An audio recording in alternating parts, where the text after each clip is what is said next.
Chapter 773. Dazed, Huey looked at Dustless in astonishment. She didn't expect this guy to be so shameless and cunning, deliberately luring her into a trap and letting Dustless take advantage of the loophole. It's okay to stick to the rules, but you have to serve me well tonight. This is your responsibility, Dustless said with a cheeky smile close to Huey's ear. With a wretched smile and a wolfish light, Dustless has long been hungry. Without you, this third wheel, he would have already done Huey on the spot. The sky as the cover and the earth as the bed. This is the best. Huey snorted and simply chose to ignore the existence of Dustless. She elegantly ate the dishes as if nothing had happened. The blush on her perfect face couldn't be wiped away. Late at night, the bright moon hung high, and everything was quiet. Dustless sneaked into Huey's room. He thought he could indulge himself, but he didn't expect little to guard Huey like a knight, causing Dustless to feel stifled. The next morning, Dustless's eyes were dark, no different from a drug addict for many years. Father's physique is stronger than mother. Why do you look so listless? Yushi's clear eyes narrowed into crescents as she asked curiously. Hearing this, Huey smiled. Her smile was as gentle as a spring breeze. Wiping Yushi's face with a wet towel, she revealed a faint smile. Although these trivial matters can be done by using servants, Huey, who loves Yushi too much, still chose to do it herself. Is father not feeling well, mother? Looking at Huey in puzzlement, Yushi felt that Huey's smile had a different meaning. Don't worry about him. He's just distressed. I'm afraid he was suffocated last night. Patting Yushi's head, Huey said with a smile. She was afraid that Dustless couldn't hear her, so she deliberately stretched her voice and looked very proud. So that's how it is. In order to guard against me, she deliberately pulled Yushi to sleep with her yesterday. The confusion in his eyes disappeared. Dustless instantly understood Huey's meaning. Okay, let's go eat breakfast. Her thin lips gently kissed Yushi's face. Huey's smile was beautiful. For this daughter of hers, she like no one could let Yushi be wronged. Therefore, Yushi's arrogance increased. She was the only one in everything exceptionally overbearing. Little Yushi nodded her head, then skipped happily and disappeared into the dark corridor. I didn't expect you to be so despicable. As if he couldn't stand the glare, Dustless closed the curtains, turned, and said to Huey, People like me, I hate to lose there's no such an annoying word in the dictionary. Hearing this, Huey pursed her lips and smiled, her eyes filled with indescribable disdain. You're really stubborn. Unfortunately, you've already lost. This is an undeniable fact. No, you're wrong. Last night was only a temporary victory. There is still the second half of the finals. His TS is S2S2TTT. Hearing this unfamiliar term for the first time, Huey's face froze. She didn't understand what it meant. After a long silence, Huey no longer thought about it and changed the topic. Yushi's a good method to guard against wolves. Sleep with her in the future. Method to guard against wolves? Dustless's heart was rolling, and his old blood almost burst out uncontrollably. When did he become a wolf? After a moment of hesitation, Dustless stared at Huey. His eyes were filled with desire. It's okay to be a wolf. Anyway, I'm about to turn into a wolf. Since you know that Yushi is a method to guard against wolves, you shouldn't let her go. Dustless had a teasing smile on his face. I now announce the start of the second half of the competition. The moment his voice fell, Dustless disappeared without a trace. Only Huey was left in the room. Her eyes were a little dim, and her movements were stiff. She didn't realize what had happened. This jutsu, Huey's voice suddenly stopped. A strong and powerful arm hugged her from behind. She felt a hot man's breath, and her face was as red as a ripe apple. She finally understood the meaning of the second half of the competition. It's still daytime. Huey struggled hard and tried to push away Dustless's arm, but it didn't work. She, the god of creation of the ninja world, was not Dustless's opponent at all. So what if it's daytime? I just closed the curtains. Her pair of small hands became restless as she smiled and said, Since you know that Yushi is an effective method to guard against perverts, then you should not leave her. Now, not only did you leave her, you even provoked me even more. Family law, wait. Huey's face was stunned. She didn't expect Dustless to be so shameless that he would do such a thing in the daytime. Are you dumbfounded? This is the result of offending me. Don't expect me to care about the so-called occasion. That's self-deceiving. When his voice fell, Dustless violently blocked Huey's thin lips. Because it was a living room, there was no sex, so Dustless could only wrongly hug Huey. With a body comparable to the Juby, Dustless's energy was infinite. He just needed to stand. Everything else was superfluous. Time flew, and unknowingly, 3 days had passed. In the dark, mysterious space, there was a shrill mouse cry from time to time. The air was cold and filled with a fishy smell. Ace, long time no see. A mysterious voice resounded in the dark space. It spread out like ripples in water, spreading to every corner. Suddenly, a pair of bright eyes flashed in the depths of the dark space. It was none other than Fire Fist, who had been imprisoned here. Chapter 774. 3 figures walked in the dark space, of which the figure on the left was the most conspicuous, wearing a white cloak and a beige striped coat, and his tall body was nearly 3 meters tall. Sengoku is really impatient. He has been fighting with Whitebeard all his life. He is an old friend. It's really cold to want Whitebeard's life so much. In the dark space, Dustless's voice came. Looking around, Dustless, Kizaru, and Akiji were all there. Today, Fire Fist Ace's wounds have healed, but his spirit is abnormally sluggish and decadent, and his temperament is terminally ill, like an old man in his twilight years. There is no other way.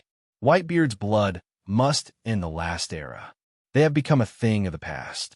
Kizaru leisurely blew smoke rings and stared at Ace, who was locked by sea stone in front of him.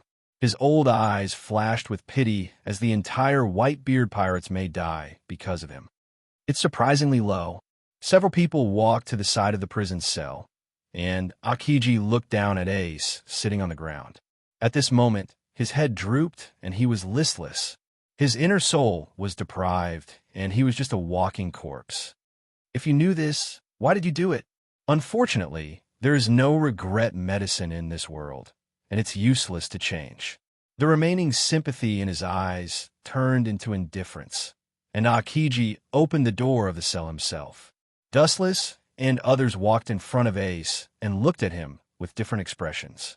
His feelings are pitiful, but his crimes are unforgivable. 3 admirals came at once. I didn't expect a prisoner like me to be so valuable. Looking up and looking at the indifferent expressions of Dustless and others, Fire Fist Ace laughed at himself. Don't get me wrong. I'm just accompanying them to release you from prison. Of course, I'm not letting you go free, but escorting you to a more airtight place. Impel down, Dustless said. Kizaru stepped forward, pinched out the cigarette in his hand, put his hands in his trouser pockets, and said in a lazy tone, "Don't look down on yourself so much. You are an important person in the Whitebeard Pirates. Mariewa is not far from Impel Down. The possibility of Whitebeard ambushing you halfway is very high." Hearing this, Fire Fist Ace's expression became more gloomy, but Kizaru didn't care and continued. "So, Fleet Admiral sent me and Kazan. After all, the opponent is the Whitebeard Pirates. They are all terrible hunters. If we are careless, we may capsize." But then Kizaru's tone suddenly changed, and his face that was as rough as dead bark sneered. Often the position of the hunter and the prey changes rapidly, and the hunter suddenly becomes the prey from time to time. "You plan to imprison me and impel down?" Hearing that he was going to be locked and impelled down, Ace's lifeless eyes glowed with a strong light, and his face was filled with unconcealable joy. "Don't get me wrong," Wu Chan said. His expression was frozen, exactly like a dead person. "I transferred you to Impel Down in the hope that you can have a better environment. At the very least, I want you to be white and plump so that you won't look like a human or a ghost like this." Ruthlessly stepping Fire Fist Ace into the 18th layer of hell, Dustless's mouth squirmed, and there was no sign of peace. He continued to indifferently attack. "You must be alive and kicking. A stinky fish that is about to die of disease can't attract the ferocious Sea King. It seems that we still have to execute him together. Fire Fist Ace's face was ashen when he heard this, and his eyes suddenly turned black. He felt that his future was dark and desperate, and the whole world had ruthlessly abandoned him. Marine's plan to publicly execute him has not changed, and they still intend to use him to attract the Whitebeard pirates. This is natural. You are such a perfect bait. Sengoku will certainly not let you go in vain. Pirate King Roger's son, Whitebeard's adopted son. It's a pity not to use you. Dustless said. Ace's face changed greatly, and a blood-red light appeared in his eyes. Like a cat whose tail was stepped on, he roared like crazy. My father is only one person from beginning to end. Whitebeard. Ignorant. It is because you are Whitebeard's son that we use you at all costs. Kizaru sneered. Snap! Dustless suddenly snapped his fingers, and several black-clothed men came out from behind him, holding a rich dinner in their hands, and the fragrance made people's mouths twitch. Compared to Sengoku, I am a lot kinder. I have prepared a last dinner for you. In a dark place like Impel Down, it is impossible to get this kind of treatment, Dustless said with a generous face. However, Fire Fist Ace was just full of disdain and did not appreciate it. Last dinner? I feel like this is hush money. Fire Fist Ace suddenly said in a baffling manner. His entire face was filled with a sneer. Hush money? Kizaru and Akiji looked at each other and looked at Fire Fist Ace with a puzzled expression. They didn't know what he meant by those words. The last dinner is obviously just to shut me up, afraid that I will retaliate against you after I go to heaven. Dustless looked at Fire Fist Ace contemptuously, and his words were full of ridicule. You sinful people can't go to heaven. You can only go to hell, and you can't become an angel. You can only become a ghost. Looking down at Fire Fist Ace, Dustless's eyes were full of contempt. If you think you can go to heaven and retaliate against me by becoming a ghost, you can try. I should be looking forward to it. Chapter 775. Dustless looked at Ace with a funny look. This guy even wants to go to heaven.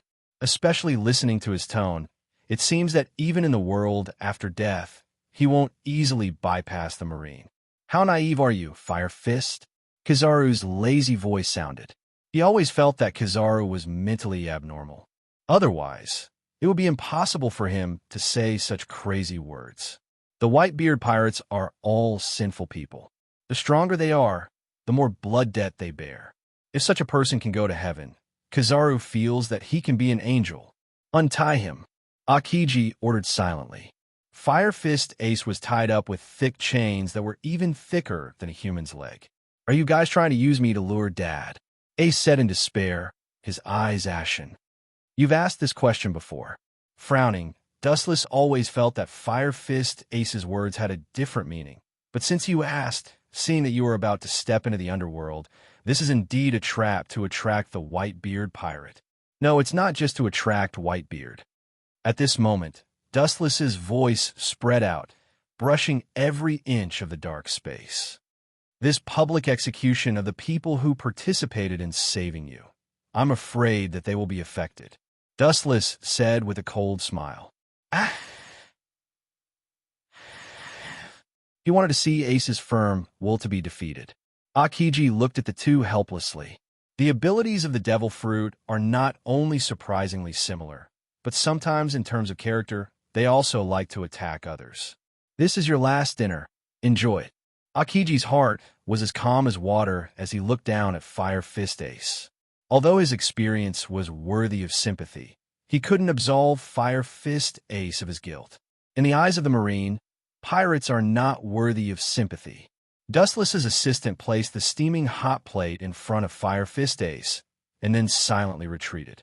Open his sea stone handcuffs. Staring at Fire Fist Ace with sea stone in his hands, Akiji ordered. Akiji didn't care about this. Dustless, Kizaru, and him were three admirals. Fire Fist Ace couldn't escape. If he wanted to resist, he would be cruelly suppressed. It wouldn't have any effect. Instead, it would increase unnecessary injuries. Dustless and Kizaru both remained silent, as if nothing had happened. Fire Fist Ace was not worthy of their attention. Crack! The heavy sea stone handcuffs fell to the ground in the corner. Fire Fist Ace stood up and moved his stiff body. He stared at the knife beside the plate, and a strange luster flashed in his eyes. If you want to escape, forget it. You can't deal with 3 admirals at the same time. Dustless said as he keenly captured the luster in Ace's eyes. Come with us. I hope we don't have to do it ourselves. Kizaru said, at least wait until I eat something to replenish my strength. If I'm hungry, you Marines will be in trouble. Fire Fist Ace revealed a bold and carefree smile. Then, he began to wolf down the fragrant feast with both hands. Like a reincarnated hungry ghost, he finished the dazzling array of food in one gulp in a short period of time. Bring it to me. At this moment, a loud roar resounded through the darkness. Then he rushed to the side of the previous assistant and easily dodged the knife in the other's hand. Immediately, he flashed back for a distance, guarding against Dustless and others. I knew this would happen. It's impossible to make this kid give up. Kizaru sighed and looked as usual. He wasn't surprised. On the contrary, all this was expected. Kizaru didn't expect Fire Fist Ace to go to impel down with him. Are you going to use this broken blade to deal with us? Dustless leaned back against the iron fence. The long knife in Ace's hand was easy to deal with ordinary humans, but against a Marine admiral, it would be broken in an instant. You're wrong. Don't say 3. I'm not your opponent at present. Fire Fist Ace shook his head resolutely. Dustless and others, each of them is strong beyond the scope of human knowledge. It is impossible for him to defeat an admiral with his current strength. Is it? Staring thoughtfully at the knife in Fire Fist Ace's hand, Dustless and others looked at each other and understood his intentions. He didn't choose to fight, but another kind of relief. Kill yourself to thank them. Only with Fire Fist Ace's death would Whitebeard be able to realize that everything would be salvaged. Why do you always have this ridiculous fantasy? It only makes you more powerless. Ace, do you think suicide can solve everything? Dream on. Dustless sneered. Akiji and Kizaru frowned. Although they were very close to Fire Fist Ace, they were half a beat late. This kid may really succeed in committing suicide. Don't forget, your life and death have nothing to do with me when you get out of here. But now you are still in Mariehua. If I let you die, you can die. If I let you live, you must live. As a prisoner, you have no choice. Chapter 776. Don't forget, your life and death has nothing to do with me when you get out of here. But now you are still in Mariehua. If I let you die, you can die. If I let you live, you must live. You have no choice as a prisoner. The sonorous and powerful voice fell into everyone's ears. Akiji and Kizaru were stunned. Their eyes were a little dazed, and their eyebrows were slightly raised, and their eyes were full of disapproval and doubt. Such a short distance is not enough to stop Fire Fist Ace. If he is determined to commit suicide, Akiji and Kizaru can only stand and watch. Even with Kizaru's speed, he can't do it. He can arrive in front of Fire Fist Ace in an instant, but he can't stop him. Do you really think I don't dare? Fire Fist Ace's eyes flashed with anger. It is the nature of pirates to be straightforward. They will never hide their feelings. Therefore, most pirates are reckless. Although Fire Fist Ace has some wisdom, his pirate nature has never changed, and it has been deeply ingrained in his bones. You little brat, your brain doesn't seem to work well. Your reaction is unexpectedly slow. Dustless still stood on the ground. His eyes always remained calm, and his temperament was elegant and calm. I told you before that this is Mariehua. I don't mind if you die, but without my approval, if you die, where will I put my face? You can die, but you must leave Mariehua. For example, die on their ship. Dustless pointed to Akiji and Kizaru with an expression that had nothing to do with him and said softly, in short, I don't care where you die, but I promised Sengoku that I would never let you die in Mariehua. Hearing this, Akiji and Kizaru looked at each other and could catch the speechlessness in each other's eyes. What does he mean by dying on our ship? This is too irresponsible. Stupid. Dustless's eyes were full of pity. He said contemptuously, "Even if you really die here and now, the government will not let Whitebeard go casually. This is not an accident, but an inevitability caused by various reasons. Don't be naive. Marine's battle power has expanded at an unprecedented rate, while the Whitebeard pirates are slowly weakening. And because of Whitebeard's problem, the entire pirates are at a dead end. At present, there is no one in the Whitebeard pirates who can replace the former Whitebeard. Attacking the Whitebeard pirates is something that cannot be changed." "Shut up, you bastard." "Musket."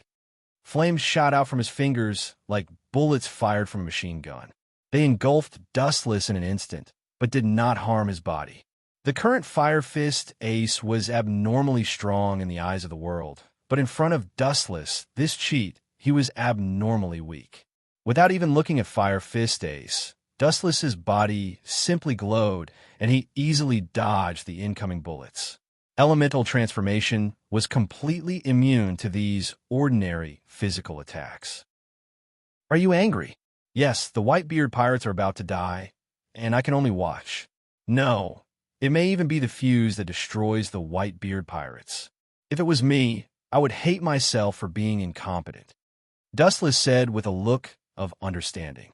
"Goodbye, Oyaji." Looking at the sharp tachi in his hand, Ace's face flashed a decisive color, and he cut straight towards his neck.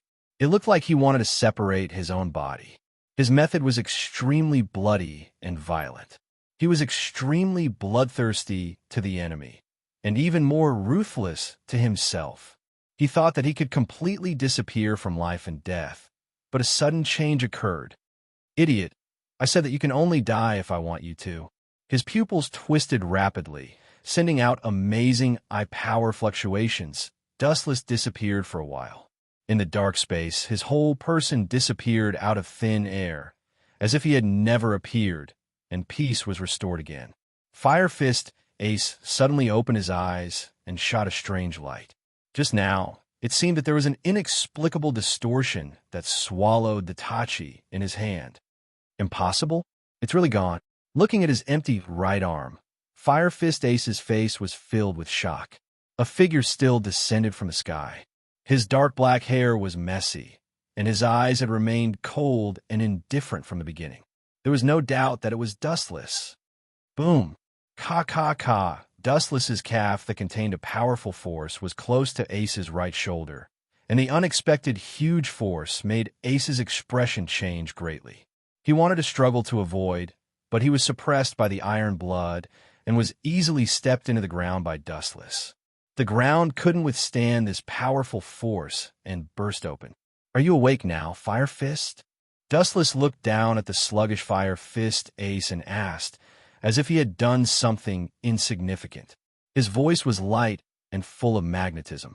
A small character like Fire Fist Ace was not worthy of being surprised. "How did you get here?" Fire Fist Ace roared in disbelief. Putting aside the fact that the tachi in his hand had disappeared, Dustless had also inexplicably descended from the sky and easily subdued Fire Fist Ace, who was completely unaware of it. "This is called space ninjutsu." Dustless glanced at Fire Fist Ace and said bluntly, "The name of this jutsu is Heavenly Hand Force. Within a certain distance, you can change your position with an object. Just now I swapped the tachi in your hand." Pointing at the tachi in Fire Fist Ace's hand, it appeared where Dustless was standing just now. Chapter 777.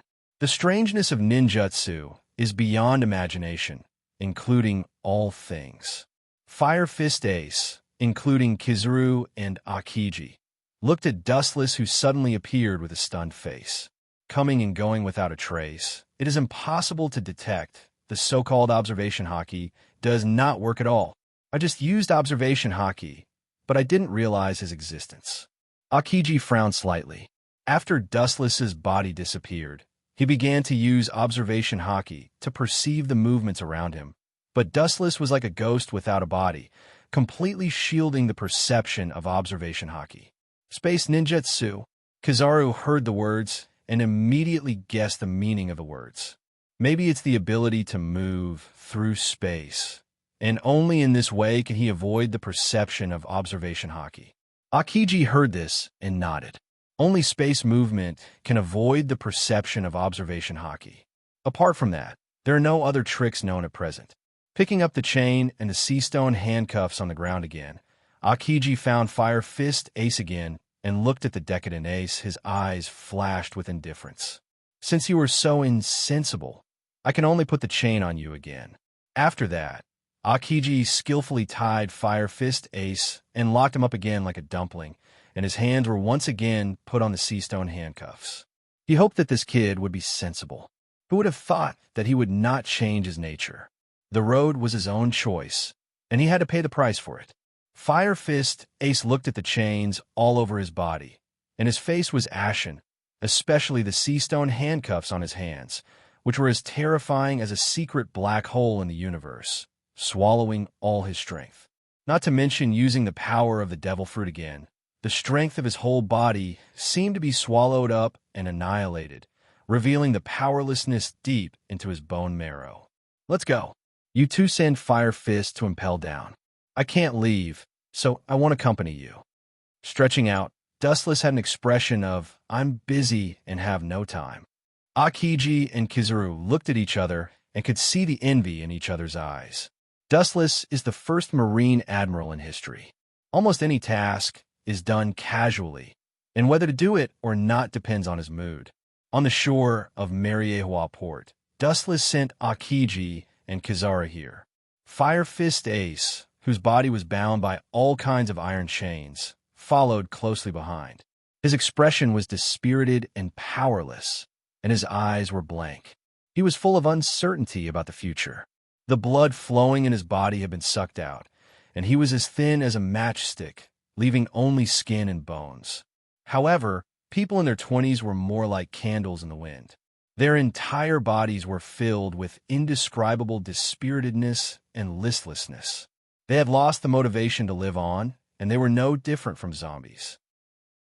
To the current Fire Fist Ace, living was more painful and terrifying than death. If I had known this would happen, I wouldn't have done it in the first place. I would have taken a step forward and taken back my words. Dustless let out a long sigh. He stared into Ace's eyes and could clearly see regret. But what could he do? You have to pay the price for everything you do. There is no path of regret. When will Sengoku execute Fire Fist? Dustless, Akiji, and Kizuru, who were chatting with Akiji and Kizuru, interrupted and asked. This? Akiji's eyes flashed with hesitation, and then he recalled the current situation of the Marine headquarters. He couldn't help but shake his head. At least, they can't execute Fire Fist Ace now.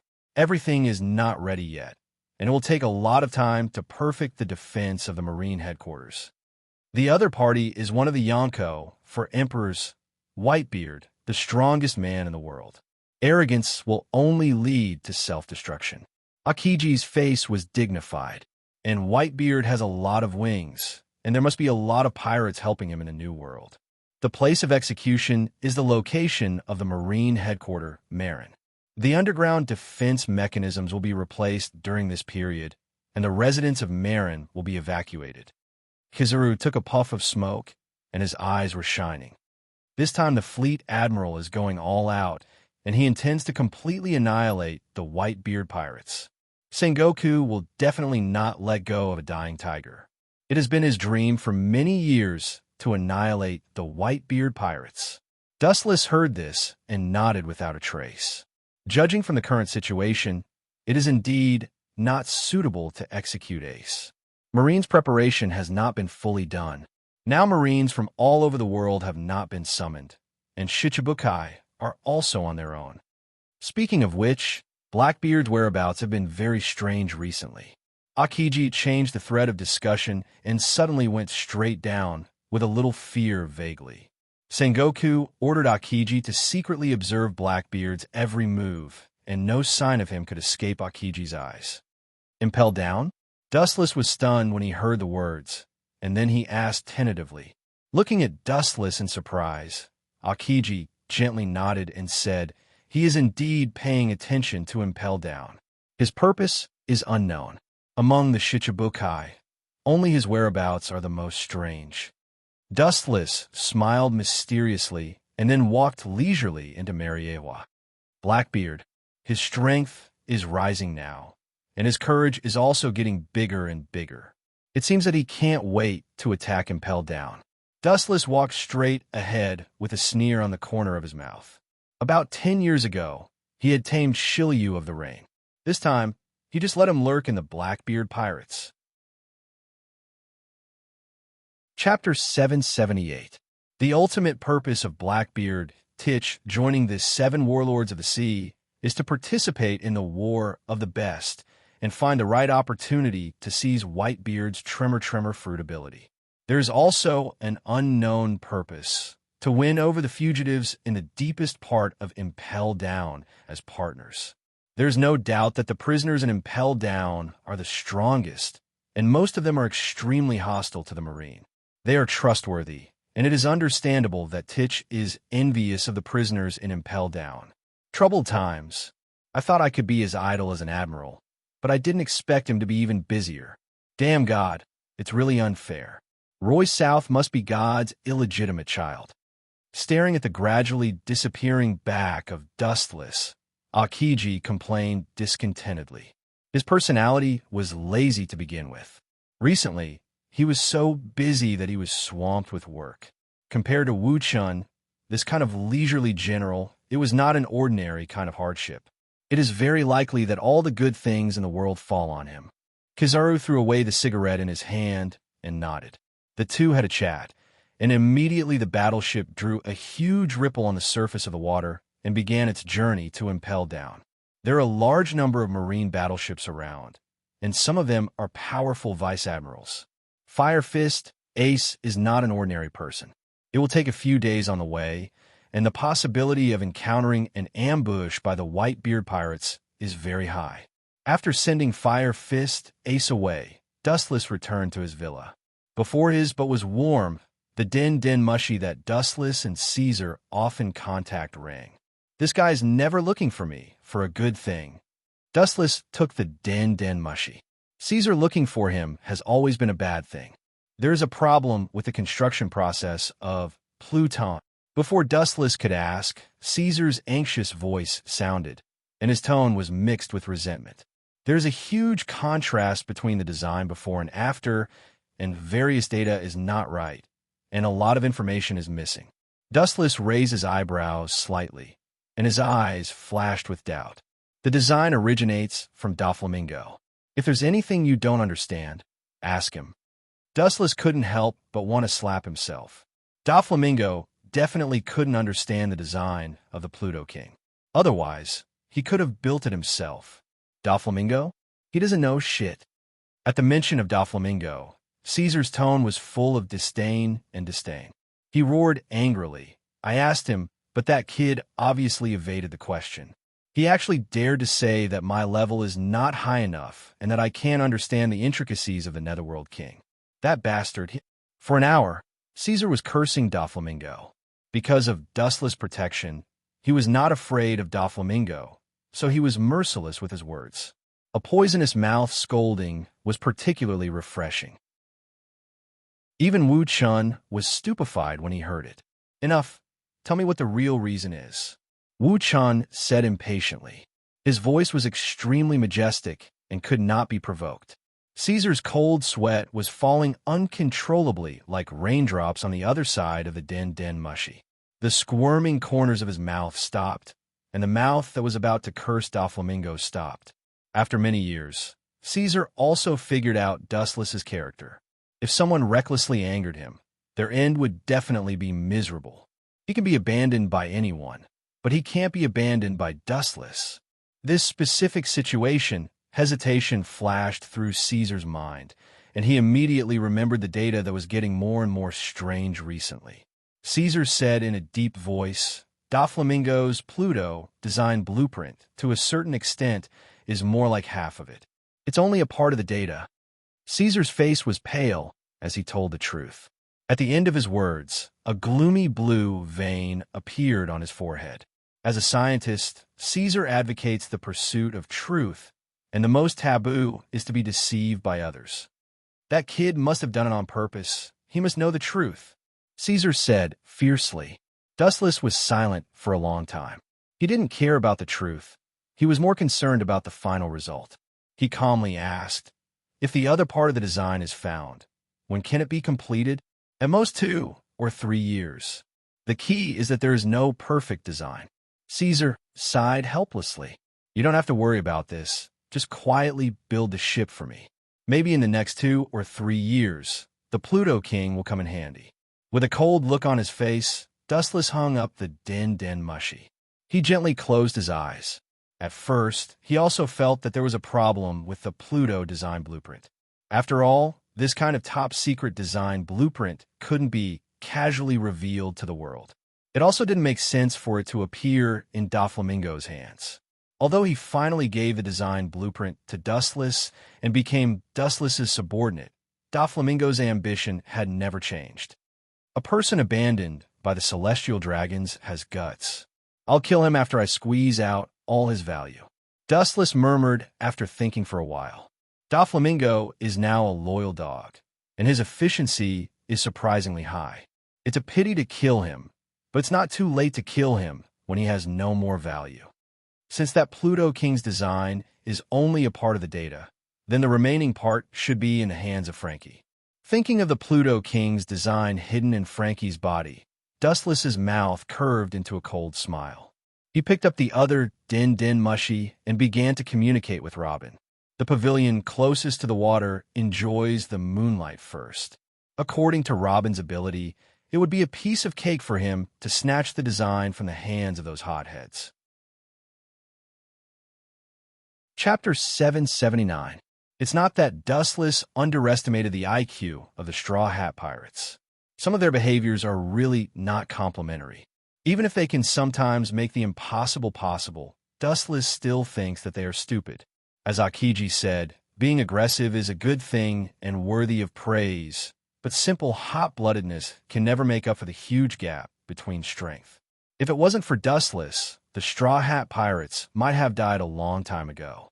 Therefore, it wasn't difficult for Robin to take back Pluton's blueprint from Frankie. Hancock handed Robin's din mushy to Dustless and immediately stood beside him respectfully. It only took a few minutes for Dustless to tell Robin the original story and told her to be careful with the CP9. Robin's strength is much stronger than the original story. This is an undeniable fact, but there are countless examples of underestimating the enemy. "Master, that Doflamingo is too annoying.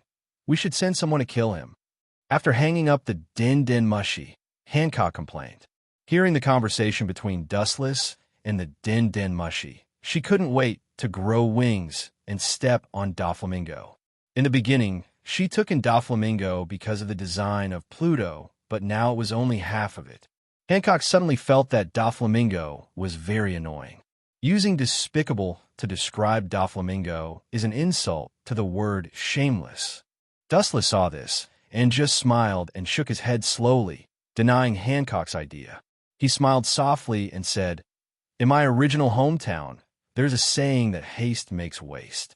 Killing him is also a matter of the future. There are still some things that need him to do.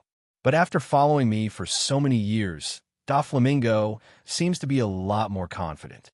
After more than 10 years of life, the strength of the Doflamingo pirates has rapidly improved in all aspects. The strength of the crew, including the power of his pirates, and the entire dark world is like thunder to Doflamingo. Now it seems that Doflamingo is a bit arrogant. Perhaps today's glory made him forget the gloomy past. Without Dustless, he would still be a stray dog. As the saying goes, a Taoist should never forget his roots, or else he would be asking for trouble. However, there were very few people who could follow this saying. Especially in this world where pirates ran rampant and human ethics were distorted, being ungrateful was a trend. Taking a sip of tea comfortably, Wu Chun leaned on the sofa lazily. His eyes narrowed into a slit. His smiling eyes could see through everything. His eyes were focused on Hancock and didn't move. A panoramic view of the peerless body that was concave and curvaceous. The gaze that was full of invasiveness ignored the existence of the clothes. The dustless eye sockets reflected the delicate body that was like white jade. Dustless thought of the empty house. He reached out and pulled Hancock over. Hancock fell into Dustless's arms. "Master, it's still daytime." Hancock's face was red, showing a sickly blush. Dustless's heart was gradually stirred up by the fatal body fragrance. "So what if it's daytime? Anyway, no one is looking." Chakra surged in the palm of his hand, and he was about to shatter her clothes. The ground suddenly throbbed, and Dustless stopped the work at hand. Immediately, the light bulb broke out of the ground and ruined Dustless's good thing. That White Zetsu stared at Dustless's face and couldn't help but feel numb. Then he glanced at Hancock, whose face was as red as an apple, and couldn't help but shiver.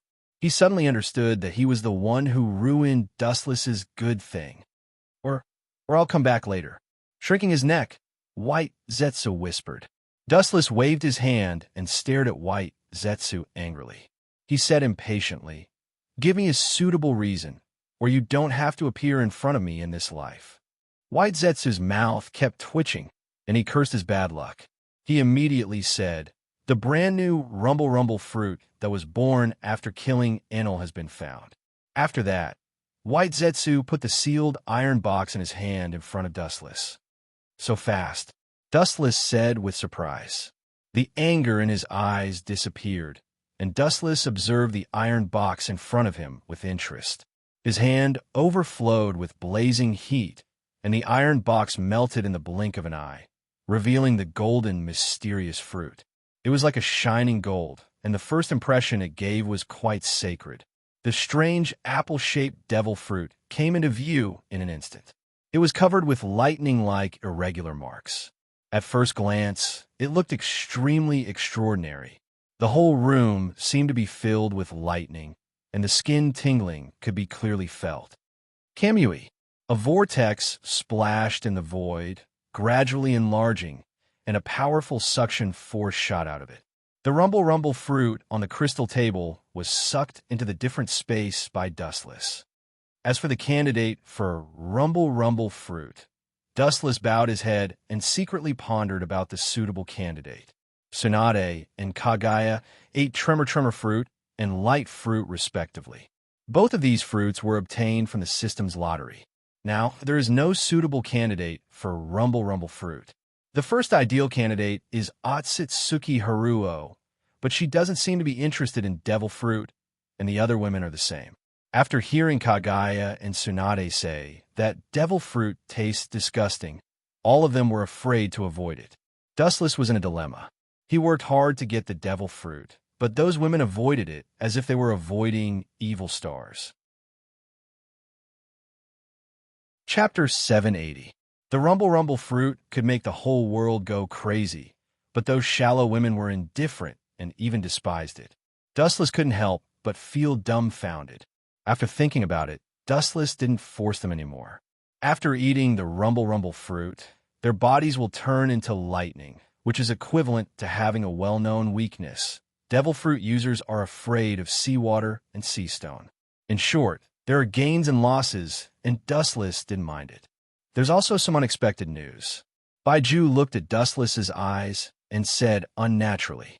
Raising his eyebrows slightly, Dustless stared at White Zetsu, who wanted to say something, and sighed. "Just say it. Is there a problem on Caesar's side?" "It's true. Doflamingo is like a wolf and a tiger. Building Pluton in front of him is somewhat lacking in consideration. Once Pluton is finished, he will definitely take advantage of the situation." White Zetsu said solemnly. Wucha nodded noncommittally. Dressrosa is Doflamingo's informant. After Pluto is completed, maybe he will take advantage of the situation and try to seize Pluto, but let him be. After a while, Dustless signaled that there was no need to worry. The heart of Pluton hasn't been released yet, and even if it is finished later, it would be good to test its power on Doflamingo. Pluton needs a lot of manpower and a lot of technical personnel, and Doflamingo is poor in this regard. At the same time, on the other side, the Straw Hat Pirates also landed in Water 7. Inside the rotten warehouse, it was dark, and only a few figures could be seen in the weak sunlight. Hey, are you kidding me? That woman, Nicole Robin, has appeared. We should take action immediately, not hide in this damn place. Brooke, one of the CP9 members, complained. After several years of lurking, he had enough of being ordered around, especially boring shipbuilding work. Admiral Akiji told us not to act rashly. The beautiful CP9 member Caliphus said, "That woman is no longer the same as before. She's not as weak as she used to be. Even if she's not as strong as the general, she's probably not that far off. Even if we attack together, we might not be her match." Kaku leaned against the corner of the wall and suddenly said. His tone was full of emotion. In the past, they were insignificant ants that weren't even worth mentioning. Now they had become top powerhouses that had surpassed them. It had to be said that the world was changing really fast. All the members lowered their heads when they heard this. They had mixed feelings, but it was hard to hide the bitterness in their hearts. That woman must have been taught by an expert. Perhaps because she was also a woman, Caliph's intuition was exceptionally sharp. None of this is important. Lucci, who was resting silently in the corner, opened his eyes. Don't forget that our initial goal is only Pluton's blueprint. As for that woman, speaking of this, Lucci's calm face loosened, and his expression became a little gloomy. An insect had inexplicably become an existence that surpassed them. It would be strange if he didn't feel depressed. Not only that, but because of Nico and Robin's existence, their movements were restricted. Don't worry about that woman for the time being. The hesitation on his face turned into determination. Lucci's first choice for the mission was Pluton's blueprint. Although Akiji had ordered them to find a chance to arrest Nico Robin, that was only if there was a chance. Oh, I didn't expect that one day the mission would be terminated because of that woman. Kaku said loudly, full of resentment. A group of CP9 members, including Lucci, looked at him strangely. Kaku's tone of speech clearly showed the meaning of relief. It was more of a fear. The last time they met in secret, Akiji's face had obvious scars, and he said that the instigator was Nico Robin. Although there was suspicion of a sneak attack, not everyone can injure an admiral. At least, the CP9 can't do it. Only people who control armament hockey can attack a Logia user. However, who has the Pluto King's design? We have no clue at all. Caliphus sighed helplessly. Her tone was full of disappointment. After several years of lurking, they still haven't figured out who has Pluton's blueprint. Observe Nico Robin secretly. He is the only person in the world who can interpret the poneglyph. Maybe he has some clues. As for the person who spies on her, Lucci looked at Bueno. His meaning was self-evident. He is a door-door fruit user. His ability is strange, no different from space travel. The task of investigation is always given to him. No problem, Bueno promised. After several orders were issued in succession, the small meeting of the CP9 ended. Everyone seemed to have never appeared, and the dark environment was quiet again. It's easy to deal with rookies who don't know hockey. After a few seconds of silence, a mocking voice spread out. White Zetsu's doppelganger broke out of the ground and looked at the people who had disappeared. He did not hide the sarcasm on his face. It is because you are rookies that it is easy to use you. White Zetsu is always careful when dealing with those who know hockey. His Kinbin Shoku, observation, perception is extremely powerful. Once his existence is captured, he can't escape death. Chapter 781. Baizetsu had once risked his life to spy on the 5 Elder Stars. In the end, he was discovered by the 5 Elder Stars. If it wasn't for Wu Chen's extensive and profound training techniques, which gave Baizetsu a powerful escapability, he might have been killed more than 10 years ago. It's time to find Nico Robin. Remembering Dustless's instructions, White Zetsu's body once again dived into the ground. The stinky warehouse once again returned to its deathly silence.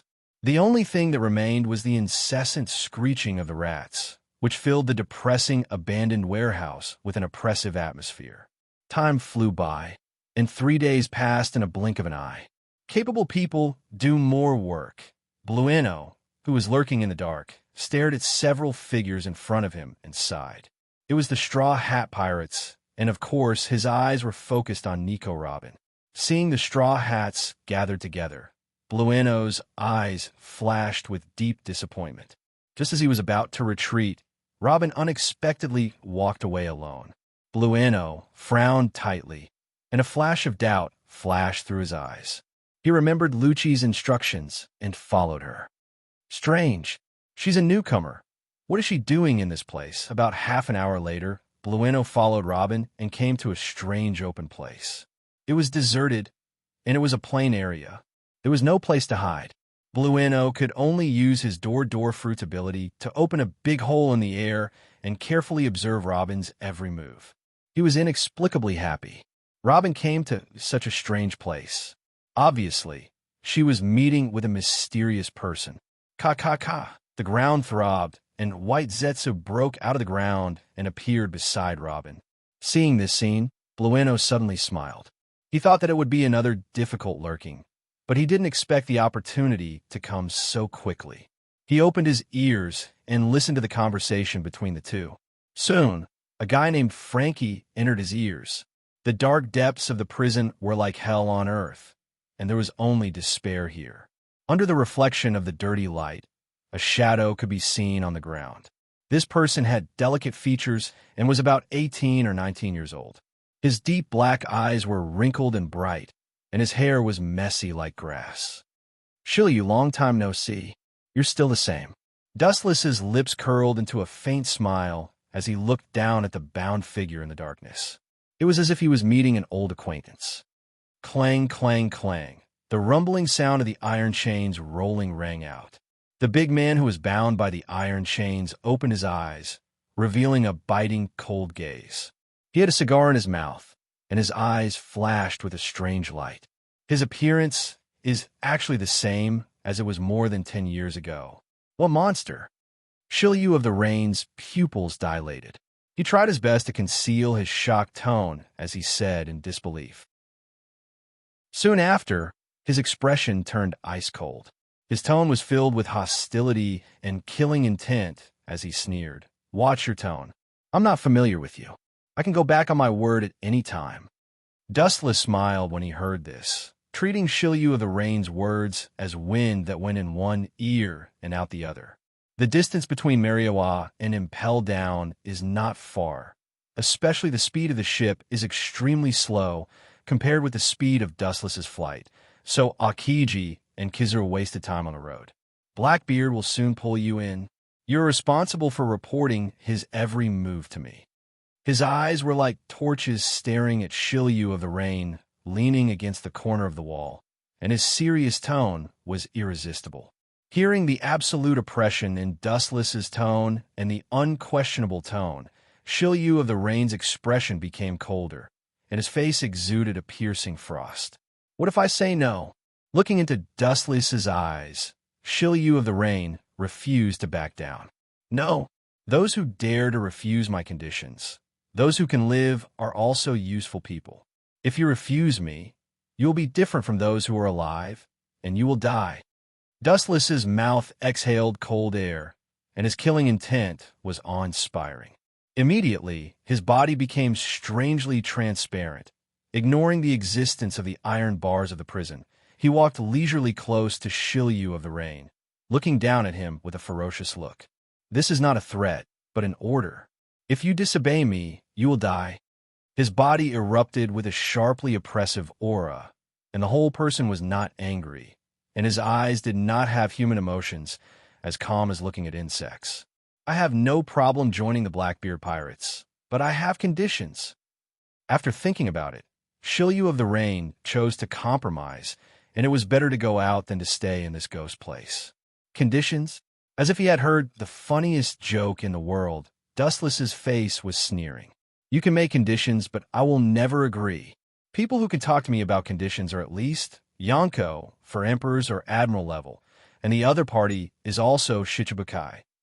Looking down at Shiryu of the Rain, Dustless's tone became more and more indifferent. Now you're just a prisoner. You should be grateful to let you go out. You want to talk about conditions? Daydreaming. Shiryu of the Rain's face changed greatly when he heard the words, and his eyes flashed with blood. He stared at Dustless with his eyes, and he wanted to tear him apart. The dense iron chains behind him were the chains that restrained him.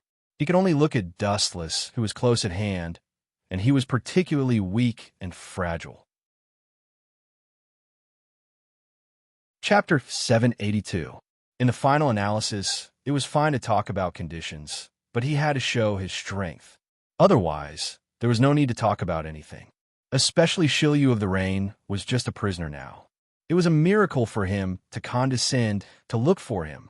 I can only talk about conditions with you when I have the same strength as you. Shilyu of the Rain's face was pale. The strong had dignity in face. Now that he was provoked by Dustless, Shilyu of the Rain's inner feelings were self-evident. The silent flame was unstoppable like a flash flood. Whoosh, whoosh, whoosh. The killing intent, as sharp as a knife, broke out of his body and turned into a sword blade storm that stabbed towards Dustless.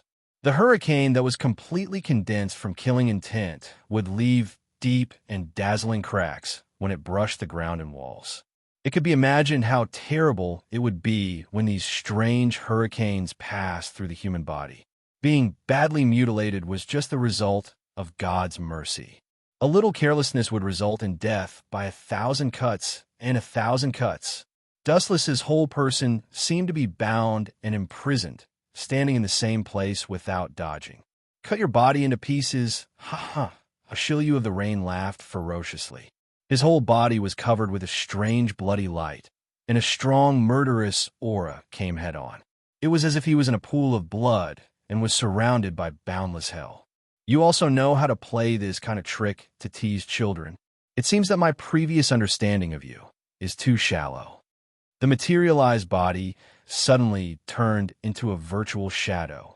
The oncoming cold wind swept past Dustless's body and flew straight to the prison cell behind him. Clang, clang, clang.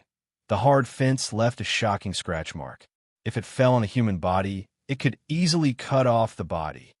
Ah, I always thought that you were a little far-sighted, but I didn't expect you to play such a ridiculous trick. It seems that you are also a short-sighted person. Wu Chen's expression was as if he was in a trance. Then I'm sorry. I like to play child's play. Seeing Dustless avoid the attack unscathed, Shilyu of the Rain's mouth twitched, and his old face turned green. Someone of your level is not suitable to be a person to negotiate terms with. You even have the qualifications to be my subordinate, Wu Chen bluntly said as he sized up Shilyu of the Rain, who was about to vomit blood. Robin's strength was close to that of an admiral, that is, a quasi-admiral, and Hancock was also an admiral. As for Doflamingo, Hawkeye, and Green Pepper, they were all generals. Even Hawkeye was stronger than the generals. Then shouldn't I feel honored to be chosen by you? Hearing this, Shilyu of the Rain, who immediately understood Dustless's meaning, was like a cat whose tail was stepped on. He almost roared back sarcastically. Of course, you should feel honored. Dustless said as if it was a matter of course. There is a gap between your strength and that little girl Robin's, not to mention others, especially now that you are a prisoner. I'm not even as good as a little girl. Shilyu of the Rain's eyes were burning with anger. This is an unchangeable fact. Don't think that you can underestimate the other party because she is a woman. There are many strong women in this world. Boa Hancock was a strong woman. After Dustless's training, her strength reached the level of an admiral, and she also had Overlord Hockey, and the girls who later joined the Blackbeard Pirates were not ordinary goods. Not to mention the several women in the Dustless system. Their strengths were all people who shocked the world. You don't agree? Looking at Shilyu of the Rain with his eyes closed, Dustless asked. Shilyu of the Rain didn't answer, but continued to wander, treating Dustless as if he didn't exist, and even humming a song in his mouth to deliberately disgust him. But he didn't wait for long. With Dustless's words, his face changed dramatically. If you don't agree, then I will beat you until you do. Shilyu of the Rain's face was gloomy. He suddenly opened his eyes and stared at the smiling Dustless. He roared madly like a wild beast. You want to take advantage of people when they are in danger? I'm a prisoner now. You are a Marine. Your duty is to protect me, not to beat me. Hearing this, Dustless just smiled, His eyes turned strangely, and immediately under Shilyu of the Rain's horrified gaze, his eyes turned into a strange pentagram eyes.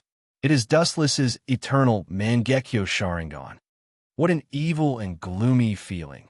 What are those eyes?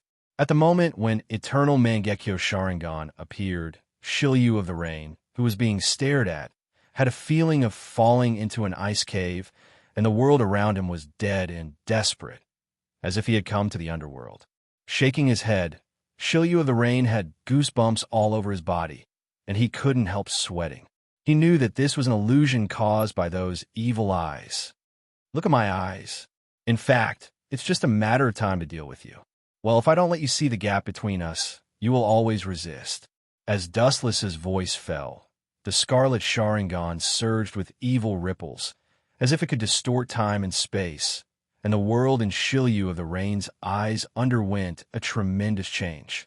Tsukuyami, as Dustless's voice fell, Shilyu of the Rain suddenly fell to the ground, and his whole body was motionless, and he obviously lost consciousness. His whole body trembled slightly, as if he had encountered something terrible. Dustless's face was full of sneer and disdain. The human beings in this world can't understand the mystery of Sharingan at all. They only need to look at Eternal Mangekyo Sharingan, and they will forever be addicted to the nightmare created by Sharingan. Chapter 783. Looking down at Shilyu, who was trembling all over, Dustless closed his eyes. Don't say that they don't know the ability of Sharingan. Even if they have never seen it, it is reasonable for them to be affected. In the strange world, it is quite similar to the outside world. The only difference is that the sky is dark red, like an endless hell, and it feels particularly oppressive. This is his sight spread out, staring at the strange world. Shilyu was a little lost for a while. This is the world inside Tsukuyami. Don't be surprised. Everything is just an illusion. A light voice floated, and Shilyu looked over subconsciously. He saw that about 3 feet away in front of him, a large number of photons violently condensed and turned into Dustless's body.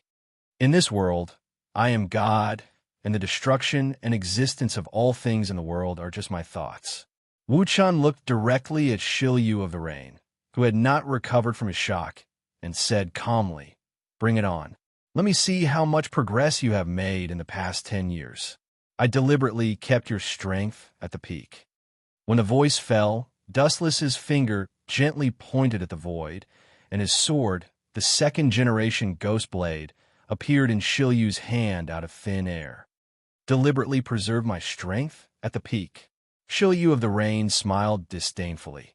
"Don't make it sound so kind and nice, as if you have seen my strength. Remember clearly, although I was defeated by you, it was more than 10 years ago." Clang!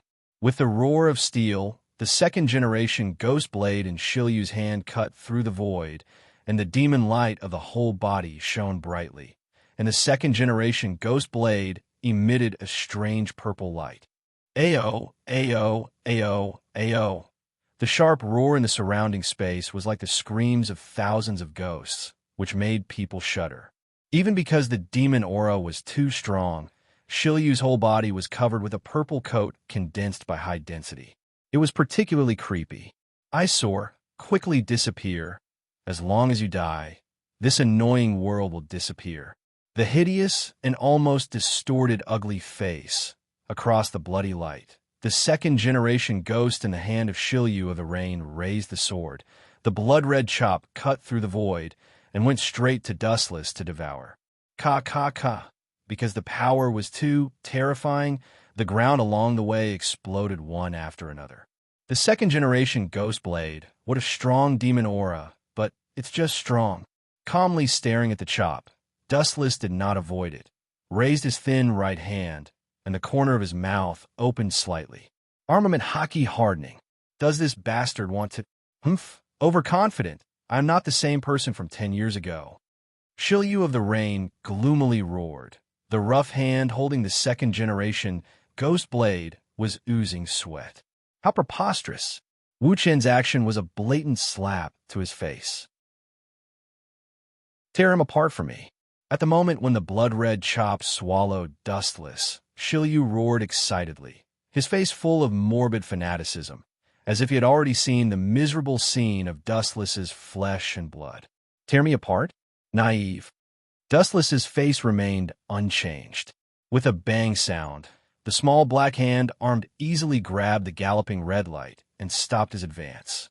The blood-red powerful chop was obviously unwilling to give up, and the huge light released a demon light, madly impacting Dustless's right hand, and the strength gradually increased and increased, making a saw-like cutting sound, which made people's scalp numb.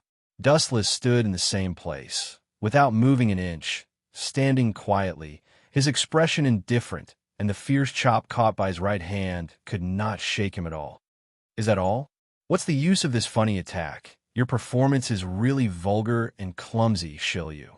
Glancing at Shilyu, Dustless looked indifferently at the blood-red chop in his right hand, and his eyes flashed with contempt, and then his right arm condensed a powerful force, and his 5 fingers gently closed. Ka. The crisp sound of shattering mirror resounded throughout the blood-red void. Immediately after, Shilyu's slash exploded like a heavenly maiden scattering flowers, turning into countless streaks of red light that scattered in all directions. Boom, boom, boom. The intact ground suddenly had a lot of holes, as many as sand, countless, all thanks to Shilyu of the rain slash. It seems that if you go to dig the ground, those poor workers will lose their jobs. Putting his right hand back in his trouser pocket, Dustless said with a smile, and there was more ridicule in his words. Shilyu trembled with anger, and his arm trembled as if he would throw away the tachi in his hand at any time. You bastard. I give you an inch, and you want a yard. Give you an inch, and you want a yard? A chill came from behind him, and after Shilyu of the Rain was startled, his eyes filled with killing intent that could destroy all things. Without even thinking about it, the second-generation ghost blade quickly waved and mercilessly slashed backwards, a cold light sweeping towards the face behind him. Clang! The unstoppable second-generation ghost blade suddenly stopped, and Shilyu was stunned, and immediately gritted his teeth and waved the second-generation ghost blade, but he couldn't move it. It gave him such an illusion that it was stuck between the cracks of the mountain, and he couldn't move it at all. Looking closely, Dustless's right hand covered with armament haki easily grabbed the second-generation ghost blade. Staring at Shilyu's rough, dull eyes, Dustless suddenly shook his head. The strength of the peak is just like this. You are too weak. It seems that you are not suitable to be a subordinate. Chapter 784. Gulp. Shilyu of the Rain was stunned, and his face was full of horror. He wiped his eyes with his other hand, thinking it was an illusion. Impossible. This must be some kind of witchcraft. The white and tender hand covered with armament haki is clearly as exquisite as a little girl's fingers. The simple first impression is that it belongs to the fragile and powerless type. The power is surprisingly amazing. Not to mention pulling out the saber. Even moving it was as difficult as ascending to the heavens. By the way, you just said that this world is composed of Jinjutsu. The scene in front of me must also be an illusion to fool people. You bastard cheated. A light flashed in his mind, and Shilyu of the Rain said to himself with certainty, Witchcraft? Illusion? Are you a kid who hasn't grown up? How long are you going to deceive yourself? It seems that Dustless was shocked by Shilyu's idiotic behavior. He couldn't help but loosen his grip on the second-generation Ghost Blade. He took this opportunity to pull out the second-generation Ghost Blade and quickly pulled a distance away from Dustless. His eyes widened as he looked at Dustless in disbelief. His heart was filled with mixed feelings and finally replaced by resentment. The scene of being crushed by overwhelming strength more than 10 years ago was still vivid in his mind. This is also the driving force behind Shilyu of the Rain's progress. Today, when he met Dustless, he thought that he could wash away his shame, but he didn't expect the reality to be so cruel. There is nothing to be unwilling. While you're improving, others are also improving, and even faster than you. In the end, you are already behind. Shilyu, Shilyu of the Rain is nearly 50 years old, his potential is exhausted, and his progress is limited, not to mention that he has been imprisoned and impelled down for most of his life. The room for improvement is limited. I only used 80% of my strength just now. It's too early for you to make assertions. Shilyu of the Rain roared. Obviously, he did not give up. His hysterical tone was full of madness, and anger dominated his thoughts. Boring, I said, you've already lost. Don't think that you can't be hurt in this Genjutsu world. Hearing Shilyu of the Rain's words, Dustless said seriously. Injuries in the Tsukuyami world weren't ineffective. It was equivalent to mental torture, far more painful than physical torture. Sometimes, the more seriously the enemy was persuaded, not only would they not be grateful, but they would also treat it as a way to show weakness, just like the crazy Shilyu of the Rain. Hearing Dustless's words, not only did he not feel grateful, but his killing intent became even denser, gradually becoming real. His eyes were corroded by the second-generation Ghost Blade, turning into bloodthirsty purple eyes. The second-generation Ghost Blade stores a majestic demonic power. Once the host can't intimidate it, or like Shilyu of the Rain, the demonic power will take the opportunity to go berserk and turn him into a bloodthirsty machine. It seems like I can't take it anymore. Dustless said in surprise as he stroked his smooth chin. Once the demonic aura corroded the brain, the person would forever lose their sense of direction and sink into a murderous devil. Saving them would be as difficult as ascending to the heavens. Can't hold on? Who do you think I am? Shilyu of the Rain's purple eyes flashed with clarity, and he said hoarsely. The demonic aura all over his body quickly converged. Strangely, he didn't look back. The blade of the second-generation Ghost Blade sank into Shilyu of the Rain's body like a stone into the sea, and there was no movement at all. It was absorbed. Shilyu of the Rain's body underwent an astonishing change. His aura continued to rise, boundless like a vast ocean. The muscles and height of his body, including every part of his limbs, were growing larger. Of course, his strength was also rising. A sinister and smug laughter jumped out of his mouth, and his pupils dilated as he glanced straight at Dustless. Shilyu of the Rain wanted to see the long-lost fear on Dustless's face. Unfortunately, he was destined to be disappointed. The eternal face was full of silence and never changed. What made Shilyu of the Rain vomit blood the most was that this guy actually looked up at the blood-red sky and ignored him. Whiz, the berserk Shilyu of the Rain raised his sword and slashed down. 3 huge slashes swept out of the air. Like the roar of a demon, the void trembled slightly, and the sharp roar sounded the requiem of the doomsday. Wherever the demon light of destruction went, the space was distorted and changed, and the ground was easily torn apart like paper scraps. Although the slashes are a lot stronger, it's still the same trick.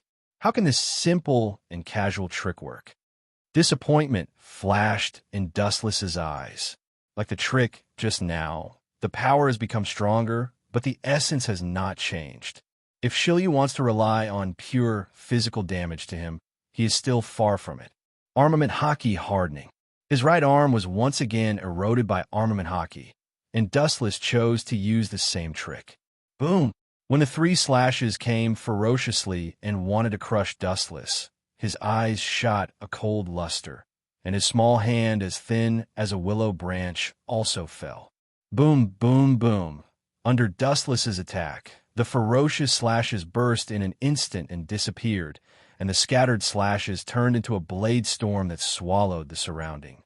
Dustless was also in the range of the lock, and the whole person was attacked by the shattering slashes.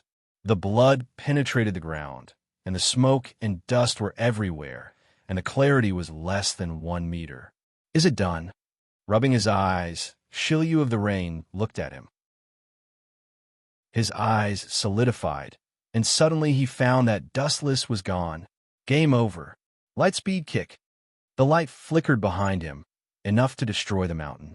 Shilyu of the Rain's body turned into a flash of light, and immediately the void splashed with a huge fire, and the ground was completely flattened. Shilyu, who was burnt, became a candle in the wind. Chapter 785. Staring blankly at the scorched Shilyu of the rain, Dustless gently moved his limbs, and there was a crackling sound of bones. His pupils were like thousands of years of ice, without the slightest human emotion, only indifference and aloofness isolated from the world. Shilyu of the rain's strength may be a nightmarish existence for others, but if he wants to rely on it to shake Dustless, he is setting himself on fire. Don't think it's over. In the world of illusion, the damage will also be transferred to the real body. Glancing at Shilyu of the rain, who was pretending to be dead, Dustless disdainfully mocked. Looking up, he saw Shilyu of the rain's body emitting hot steam, burned beyond recognition, exuding a pungent smell of meat, and the skin all over his body was burned in large areas, and the ending was unbearable to look directly at. Some people are like this. They have to court their own death. Originally, as long as he agreed to the conditions, Dustless could let him live in the future, but who would have thought that Shilyu of the rain would do the opposite, and the end result was to ask for trouble. The road was his own choice, and no one forced Shilyu of the rain. This is the gap between realms. Sure enough, pure passion can't make up for it. Shilyu of the rain raised his head with difficulty and looked up at Wu Chen's indifferent face. His eyes were always expressionless. Shilyu of the rain's tone carried endless desolation and powerlessness. Some powerful enemies, as long as they work hard, with a sincere heart, it is only a matter of time before they catch up with him. However, some enemies, like Dustless of the super monster type, no matter how hard they try, they can't catch up with him in the end. Just like what Wu Chen had said before, while you were improving, others were no exception. Even the distance between them is not getting closer, but getting farther and farther. He can only watch silently. Still want to continue to struggle? Only by drifting with the tide can you survive. Challenging the wheel of fate is just asking for humiliation. Just like you are now, not only do you not get any return, but also a miserable scene of a stray dog. Looking at the embarrassed Shilyu of the rain, Dustless said straightforwardly, Shilyu of the rain's expression flashed a hint of struggle. He was Dustless's lackey.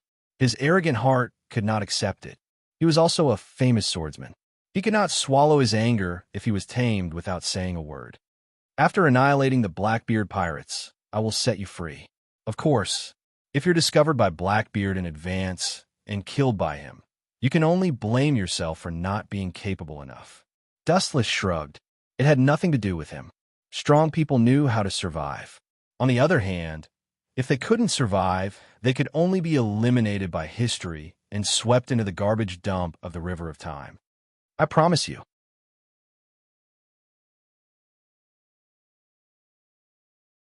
Chapter 786. The prisoners in Impel Down are often oppressed by the jailers, and all kinds of torture are common. There is no doubt that after the jailbreak, the first target of revenge is the Marine. Time and space were distorted, and the strange world changed sharply. The world in front of him suddenly turned dark, and he returned to Impel Down again. It took nearly an hour in the world of Tsukuyami, but it was only a second in the real world. Shilyu of the Rain's face instantly changed. The corners of his mouth and his cheeks were swollen. His whole face was dark red, and he looked like he was in extreme pain. It seemed that something was about to break out of his mouth, and blood overflowed from the corner of his mouth. Pucci, the damaged ground was covered with large bloodstains, and the air was filled with a pungent smell. Shilyu was lying on the ground with a pale face, and it was difficult for him to move his body. Is this the sequelae of being hit hard in the world of Tsukuyami? Shilyu's spirit suffered a heavy blow, and he was on the verge of collapse. Not to mention moving his body, even breathing was dozens of times more difficult. His throat and nostrils seemed to be blocked, and his body was cold, and he had an illusion that he was about to suffocate. There was also a burst of tingling pain all over his body, like hundreds of millions of needles, and every inch of his skin was damaged. I tried my best to suppress the power of the lightspeed kick, but I didn't expect that in the end, it would cause such a consequence. Tsukuyami world suffered a spiritual attack, and a physical attack caused by the lightspeed kick was also converted into a spiritual attack. Shiryu's appearance was normal because of the full force of the lightspeed kick. No, the reason is not me at all. The fundamental problem is still with you. Yan's eyes were like torches, and there was a sharp edge. My problem? Shiryu was stunned when he heard the words, and then he raised his head and looked at Yan's black eyes. His painful eyes were confused, and he asked without thinking, "What do you mean, don't beat around the bush?" The luster in his eyes was as bright as the stars in the sky. Wu Chun saw the truth with a single glance. At first, I classified your strength as at the level of a general, but according to the current situation, you haven't reached the level of a general yet. Now it seems that all my previous speculations were just my own wishful thinking. Dustless's eyes could not help but darken as he spoke in disappointment. Hearing this, Shiryu of the Rain's old face twitched, and his internal organs once again rolled up a stormy wave, and a hot current surged up like a volcanic eruption. Pucci, a large mouthful of pungent scarlet blood burst out of his mouth again. Shiryu of the Rain clenched his teeth tightly. He thought that Dustless was going to say something big, but it turned out that he was just mocking him for being weak. After more than 10 years, he had not even reached the level of a general. Don't think that the general is a big idiot. There are only a few in the world. Shiryu of the Rain's yellow teeth were bleeding, and he argued angrily. He faintly glanced at Shiryu of the Rain. In the darkness of the cell, his deep eyes were even more charming and sparkling. That's why I said it was my wishful thinking. As his voice fell, a large number of photons floated out of Dustless's body, ignoring the existence of the prison bars, and leisurely walked out of Shiryu of the Rain's independent cell. You'd better abide by your promise, or else. Dustless's eyes flashed with cold light, and his meaning was self-evident. He turned his head and glanced at Shiryu of the Rain. At this moment, he tried to stand up. He tried several times in succession, but in the end, Dustless still failed and could only quietly stick to the ground. Or else what? Shiryu of the Rain asked in a hoarse voice. The world is so big, boundless. If I want to run to a deserted island and live in seclusion, you can't do anything about it. His tone was full of pride, and Shiryu of the Rain said confidently, the islands in the world were as many as the stars in the sky, countless. If he hid in one of them and lived a peaceful life, Dustless would also be helpless. Naive. Dustless's mouth was slightly raised, and his face was full of ridicule. In fact, the fastest person to die in the world is someone like you who likes to be smart. I advise you not to seek your own death. My good temper has a time limit. Without waiting for Shiryu of the Rain to speak, Dustless moved and walked toward the black tunnel ahead, which was the only way out of Impel Down. Do you think you are a god? Why wouldn't I dare? As if he had suffered an unprecedented humiliation, Shiryu of the Rain actually stood up by nerve reflex, gnashing his teeth and roaring at Dustless's gradually disappearing figure. Because of excessive indignation, his tone was a little sharp. If you think you have a long life, you can try. 3 days passed in the blink of an eye. Water 7, Frankie's house. In a huge open space with no people around, the strangely shaped house was clearly visible. The people who saw it behaved abnormally, and they all changed their faces and left. Frankie's name was well known in Water 7, and everyone called him a pervert. Unfortunately, this guy's face was unprecedented. He was not ashamed but proud. He led a group of younger brothers to play all day long. About 30 meters away from Frankie's house, a group of figures loomed. Their figures were different from normal humans, and their eyes flashed with a cold light. Obviously, they were not a group of good people. Chapter 787. This group of unknown mysterious people were all standing strangely on the branches. What was even more inconceivable was that these branches were clearly only as tough as willow branches, yet they were able to step on them and remain unscathed. It was obvious that their skills were extraordinary, and they were even whispering to each other. Looking closely, it was the members of the CP9. Blueno, are you sure that the design of Pluton is in Frankie's hands? Califa, the only female member of the CP9, frowned as she thought of Frankie, a man with a special hobby, and her skin was numb. Not only Califa, but the other members also looked at Blueno strangely. Frankie was an idiot. He didn't look like a person worth trusting. I heard it with my own ears. Bruno patted his chest and swore solemnly. Hearing this, the group of CP9 members frowned. They had been hiding for several years. If the design of Pluton really exists, then the ending will be perfect. If it's just a rumor, then their identity will be exposed. This meant that 7 years of lying low was about to go down the drain. Everything he had done in the past would vanish into thin air. The gains would not make up for the losses. One wrong step, and everything would be over. Do you want to ask him? Seeing that the team was in a dilemma, Blueno suggested tentatively. Him. The group of CP9 members were stunned and immediately looked at Blueno. Lucci was the one in charge of the team, but he obviously wasn't talking about Lucci, but someone else. I'm talking about Spandam. After all, he's our boss. You should know that he dash. Blueno's voice suddenly stopped, and his companions looked at him as if he was an idiot. Kaku, who was holding his arms in front of his chest, said with disdain, "If we count on that idiot, let alone getting the Pluton King blueprint, we might not even be able to survive." Kaku's face was full of disdain. He held a contemptuous attitude towards this waste of a superior. Every time he saw his ugly and disgusting face, he would feel nauseous. After thinking about it, everyone looked at Lucci, who was silent. He was the captain of the team, so the final decision was up to him. I've decided to give it a try. Seeing all the members looking at him, Lucci took a deep breath and looked at Frankie's house in the distance.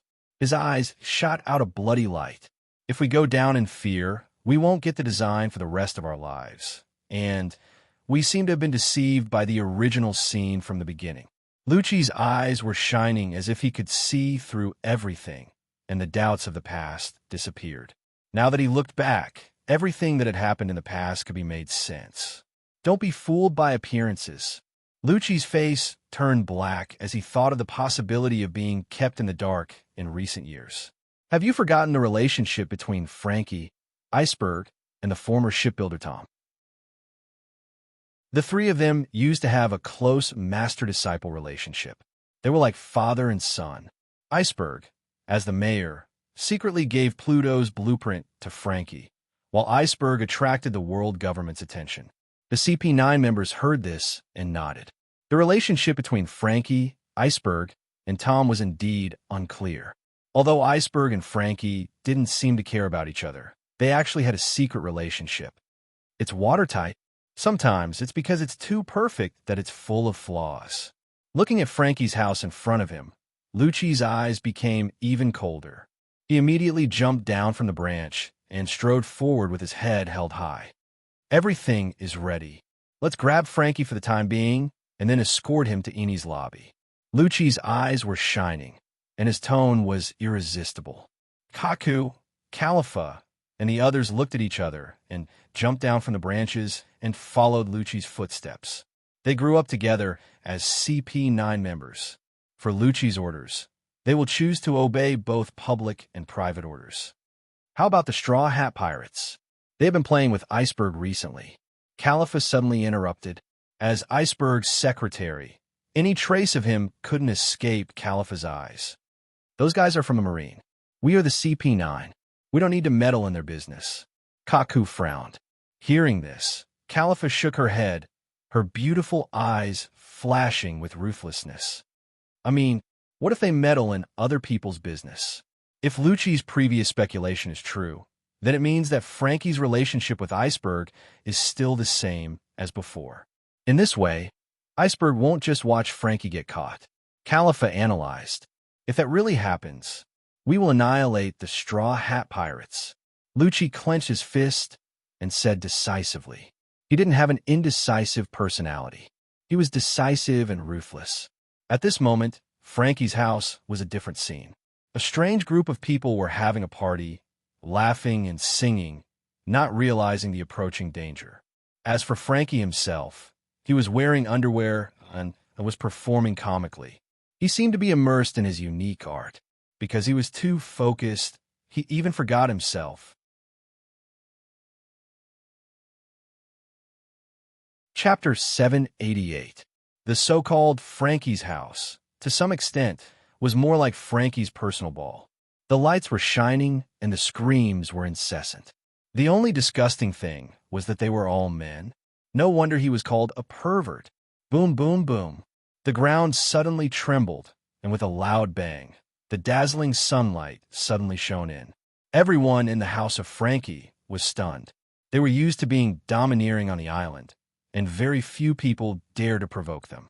This sudden scene petrified the people present, and they immediately revealed a terrified expression. They looked at the blue-haired man on the stage and instinctively stepped back. This strange middle-aged man was dressed funny. He only wore boxers on his lower body. His thick legs were covered with dense hair, and he wore a funny pair of sunglasses. People couldn't help but associate him with a clown. Bastard, how dare you destroy my house's door? Who did this? Come out. Frankie, who regained his senses, roared, and the endless impact spread out.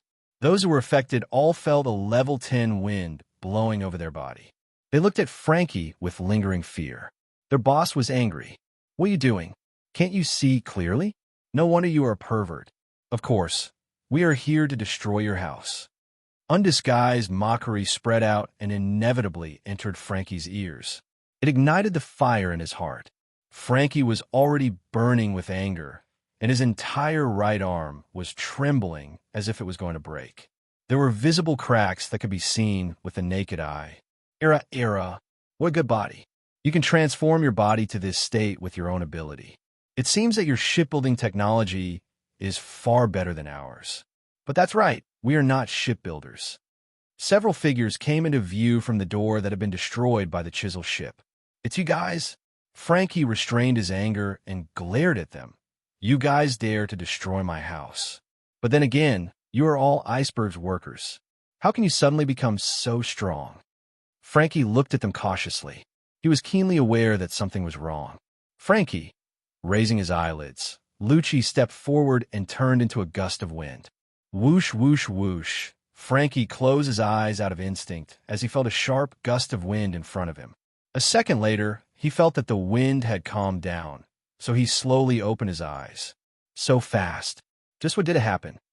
Staring at Lucci in front of him, Frankie couldn't describe the shock in his heart. These usually honest shipbuilders have now turned into awakened Azura, a cold-blooded butcher. Especially Lucifer in front of him, his whole body was full of misfortune. I don't want to waste my breath.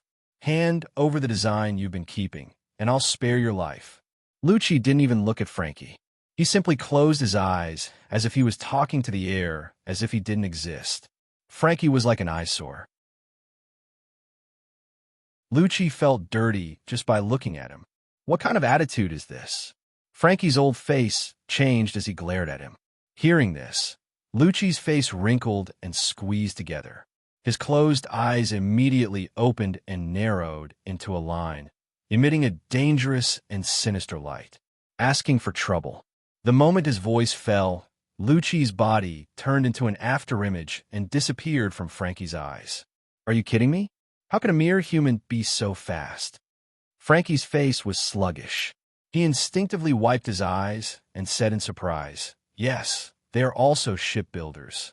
They must have modified their bodies before." Ignorant. A ghostly indifferent voice fell from the sky, followed by a black shadow coming down from the sky. An explosive force condensed on his feet, and Frankie was instantly hit. Boom, boom, boom. The ground couldn't withstand the terrifying force and burst open, creating a huge pit. An invisible shockwave spread out, and a strangely shaped Frankie's house collapsed like paper. The dazzling sunlight entered everyone's eyes. Everyone raised their hands to block the erosion of the light. They all looked at the shocking scene in silence. Boss has been killed. Run. People's hearts were fragile. Seeing their boss Frankie get killed so easily, these fence-sitters started to flee. Lucci's eyes were filled with a cold light as he looked at the rest of the CP9 members with a cold look. That means he wants to kill all of them. How?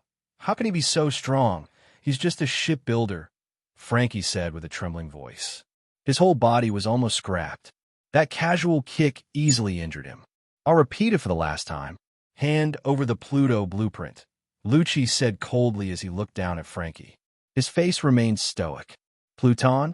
What is that? I don't have that kind of thing. Frankie's eyes flashed with panic as he loudly argued. He shouted loudly, trying to prove his innocence. Sure enough, it's in this guy's hands. A faint smile appeared on Lucci's face as he noticed Frankie's panic. The CP9 has been lurking in Water 7 for several years, just for the Pluton blueprint. Chapter 789. Lucci's eyes were like an eagle's. His sharp eyes overflowed with a threatening light. Under these eyes, nothing could hide. Frankie's biggest secret was completely exposed to Lucci's eyes. Sorry, what do you mean? I don't understand, Frankie said with a straight face. Hearing this, Lucci's frozen face loosened, revealing a rare faint smile. He withdrew his leg from Frankie's body and replaced it with a playful expression. The blood-curdling screams in the surroundings were chilling and horrifying. The sorrowful cries that sounded like they were better off dead were filled with a deep sense of despair. Looking carefully, the surrounding ground was soaked with pungent blood. It was like purgatory on Earth. There were also many dismembered corpses and severed limbs. Frankie's minions were easily crushed by Lucci's CP9. They didn't even have the power to fight back. These rookies couldn't do anything at all. Stop it, you bastards. Hearing the miserable screams, Frankie's eyes turned red as he roared sharply, his tone filled with hysteria. As you wish, all of you stop. Lucci's powerful voice spread, stopping the CP9 from slaughtering Frankie's men, and immediately said, as a reward, you should also tell us the whereabouts of the Pluton design. I don't know. Frankie argued with a red face. Is that so? Hearing this, the corner of Lucci's mouth once again flashed a devilish smile. He waved his right hand with great momentum, and a miserable scream once again resounded throughout the sky. The CP9 once again began to slaughter Frankie's men. Bastard, let go of me. I'll tear you apart alive. Frankie roared angrily. His words were full of hatred. He wanted to tear Lucci and the members of the CP9 to pieces and burn their bones to ashes. Lucci looked at Lucci expressionlessly. Looking at his mechanical right arm, Lucci's eyes flickered with cold light. He suddenly lifted his right foot and a silver flash appeared. Rankyako, the white light was as sharp as a blade, and no one dared to look directly at it. It could easily tear the ground apart, and it immediately kicked towards Frankie's mechanical right arm. Kacha! His right arm was instantly obliterated and turned into a pile of scrap metal. You should be more obedient this way. Lucci retracted his right foot and looked down at the ferocious Frankie. Lucci calmly said as if he had done something insignificant and remained calm from beginning to end. Who the hell are you, bastard? Frankie suppressed the shock in his heart. Remembering the importance of Pluto, he could only choose to ignore the death of his subordinates. A lot of people are coming. Let's retreat for now. As long as we bring Frankie with us, the Pluto King's design will fall into our hands sooner or later. Kaku cautiously said. Frankie wouldn't speak for a while, and there was already a large group of people coming, so there was no need to waste time. Lucci pondered for a few seconds before nodding slightly. Frankie was clearly stalling for time. It was best to take him away. In the blink of an eye, 3 days had passed. Lucci and the others also arrived at Eni's lobby from Water 7.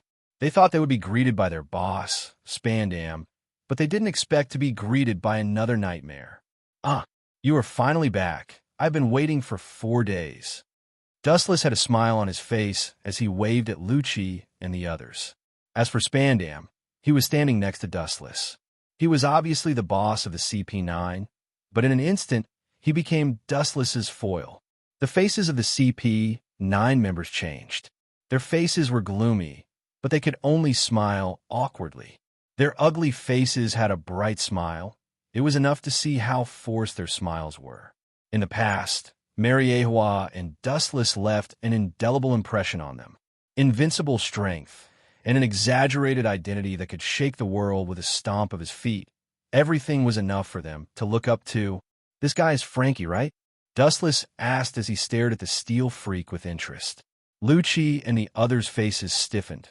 They immediately looked at each other and nodded. It was impossible to hide it. They were afraid that the idiot Spandam would tell the whole story to Dustless. "You guy." When Dustless appeared, Frankie stared at him. He felt like he had seen him before. Then he remembered that Dustless was already famous in the world when he was only in his 20s. He often read about him in the newspapers. He was a mysterious general who had become a legend. Marine Admiral? Frankie was silent for a long time before he suddenly realized that Dustless hasn't changed in the past decade. His appearance has always been the same as when he was 17 or 18 years old. "You are smart." After glancing at Frankie, Dustless looked straight into his eyes and said threateningly, "If you picked it up, then hand over the Pluto blueprint. I guarantee that you won't have to worry about food and clothing in the future. Otherwise, you will be imprisoned forever." Lucci and the others' faces changed. Dustless's words were tantamount to directly saying that he wanted to take the blueprint of Pluton. Although they are under the same force, and even Dustless's status is far higher than their CP9, Lucci and the others can't accept it. Chapter 790. In a spacious and bright room, Dustless was sitting leisurely on the sofa with his legs crossed. Spandam and the CP9 members were standing on both sides of him. "Are we going to give Pluton's blueprint to him for free?" The CP9 members looked at each other and saw the helplessness and unwillingness in each other's eyes. After years of hard work, they finally got Pluton's blueprint. Now that the cooked duck is about to fly away, the CP9 members are naturally unwilling. Although Dustless's identity is above the Gorosei, 5 Elder Stars, they're also clearly separated from each other. The CP9 only obeys the Gorosei, 5 Elder Stars. We can only count on him. Everyone looked at Spandam. After all, this idiot is the boss of the CP9, and his status is also the highest. Even if his strength is lower than normal humans, his IQ is not to be complimented. His mouth is really good, and his flattery skills are deep. Maybe he can fool Dustless. But this time, Lucci and the others are destined to be disappointed. "Bastard, why are you standing there stupidly? Go and pour tea." Spandam smiled at Dustless with a flattering expression, but his expression immediately changed faster than flipping a book. He roared at Khalifa with a stern face, inwardly scolding her for not knowing the rules. In one sentence, the CP9 members' faces turned black. Sure enough, he's just an idiot. He's unreliable except for flattery. Khalifa's beautiful eyes were spitting fire as she cursed in her heart. She glared at Spandam fiercely and then went to pour tea for Dustless. "What are you people doing here? I don't have the so-called Pluton's blueprint. I never understood that kind of thing. Don't accuse a good person."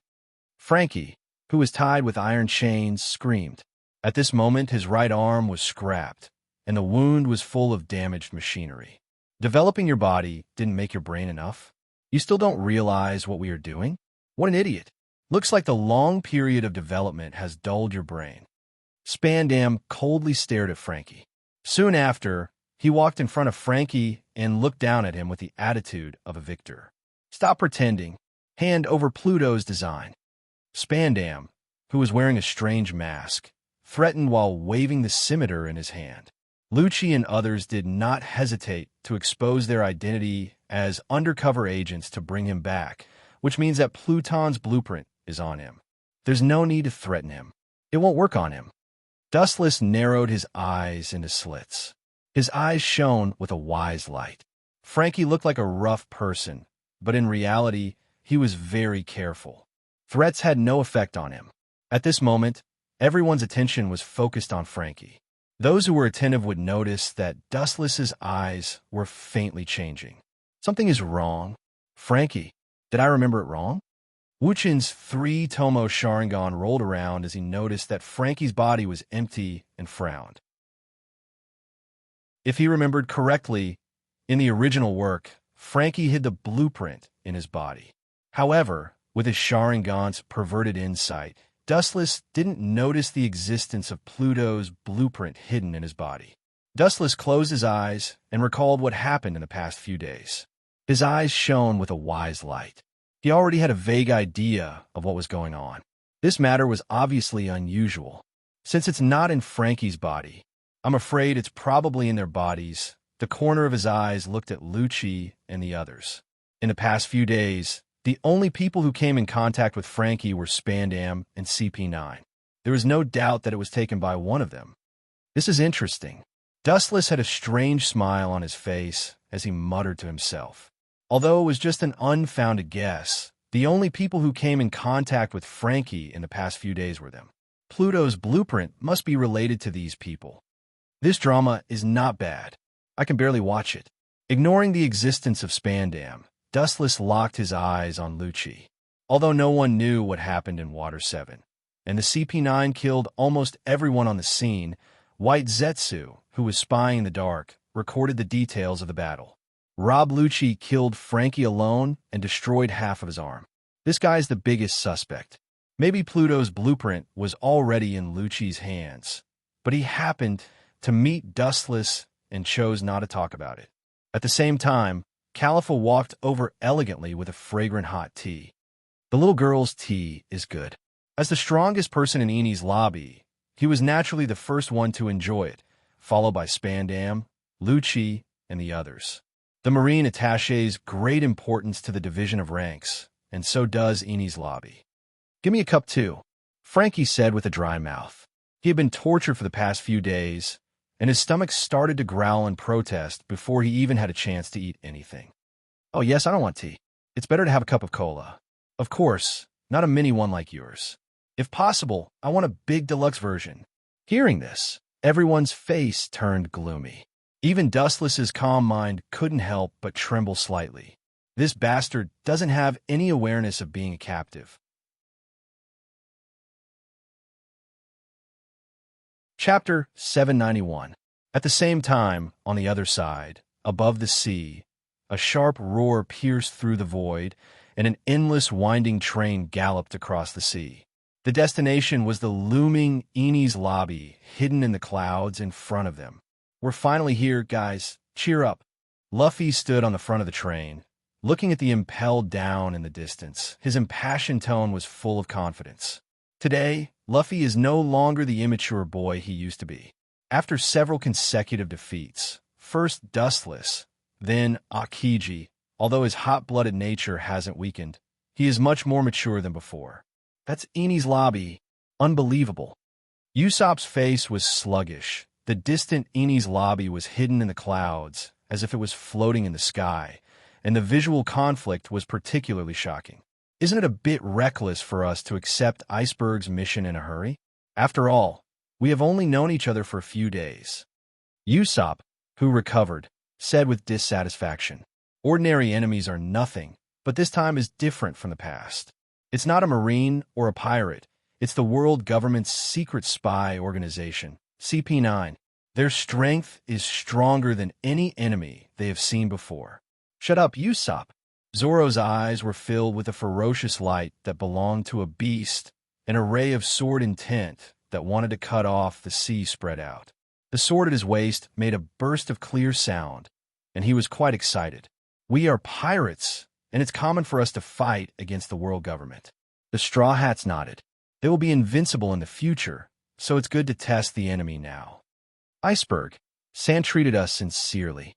He also promised to help us build ships for free, so it's only right to help him save Frankie, Sanji said after smoking. Seeing this, Usopp tactfully shut his mouth. The harsh sound of the train's whistle was getting closer and closer, and finally it inevitably reached Dustless and the others' ears. That should be the water train.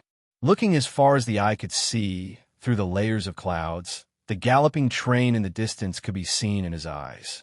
Due to the excellent dynamic capture ability, he could even clearly see Luffy and the others. "You can't wait to die," Oomph, I'll send all of you to hell this time. Spandam gritted his teeth as if his dignity had been trampled and insulted. He looked ferocious, as if he wanted to cut the Straw Hat Pirates into pieces. Lucci, Kaku, Califa. Spandam leisurely turned around and glanced at the three of them. He then pointed at the devil fruits on the table. Hurry up and eat those devil fruits. They can increase your strength. Lucci and others frowned. Although they were quite unhappy with the tone of this order, they still walked to the table. After eating the devil fruit, immediately attack the Straw Hat Pirates. They are pirates with a bounty of more than 100 million berries. They once defeated Crocodile, one of the 7 warlords of the sea. It's impossible to count on the group outside. Spandam sighed and said dejectedly. He has absolute authority in Eni's lobby, but the real powerhouses are only the few in front of him. As for me, I will personally escort him to the Marine headquarters through the Gate of Justice. There are countless ways to make this idiot speak. Spandam's eyes flashed with cruelty as he sneered. A group of CP9 members looked at Spandam speechlessly. This guy is too shameless. He obviously wanted to take advantage of the situation and run to the Marine headquarters to take the lead, but he still said such righteous words. Shameless. Hearing this, Dustless looked at him deeply and then lay down on the sofa to rest. Boom, boom, boom. The chaotic and depressing shelling resounded through the sky. Eni's lobby suddenly splashed a secret fire, and the ground trembled slightly. The direction of the shelling was the train on the sea. Wouch! The powerful shelling suddenly exploded where Dustless and the others were. Boom! The harsh roar was particularly oppressive. Lucci, Dustless, and others were fine. Only Spandam was so scared that his legs were weak. If it weren't for the presence of Dustless, he would have run away. Hurry up and attack the Straw Hat Pirates. I will send Frankie to the Gate of Justice first. Spandam said with a pale face and immediately dragged Frankie out. The doubt in Wu Chen's eyes turned into understanding. Up to this point, he had already guessed the whereabouts of Pluto's design blueprint. It was exactly as he thought. It was among these people, but someone played a little trick to get it in advance. Hurry up! In the dark tunnel, there was an angry shout. There was no doubt that only Frankie and Spandam were connected to the Gate of Justice. Don't try to stall for time. Be careful, or I'll send people to kill everyone in Water 7. That's your hometown. You don't want your hometown to sink. Since that's the case, you better be sensible. Spandam warned coldly. His tone was full of endless violence. Spandam, the child's play is over. Call out what I want. Chapter 792. With the help of the dim light, they could clearly see that there were more shadows on the ground. They were confronting Frankie and Spandam.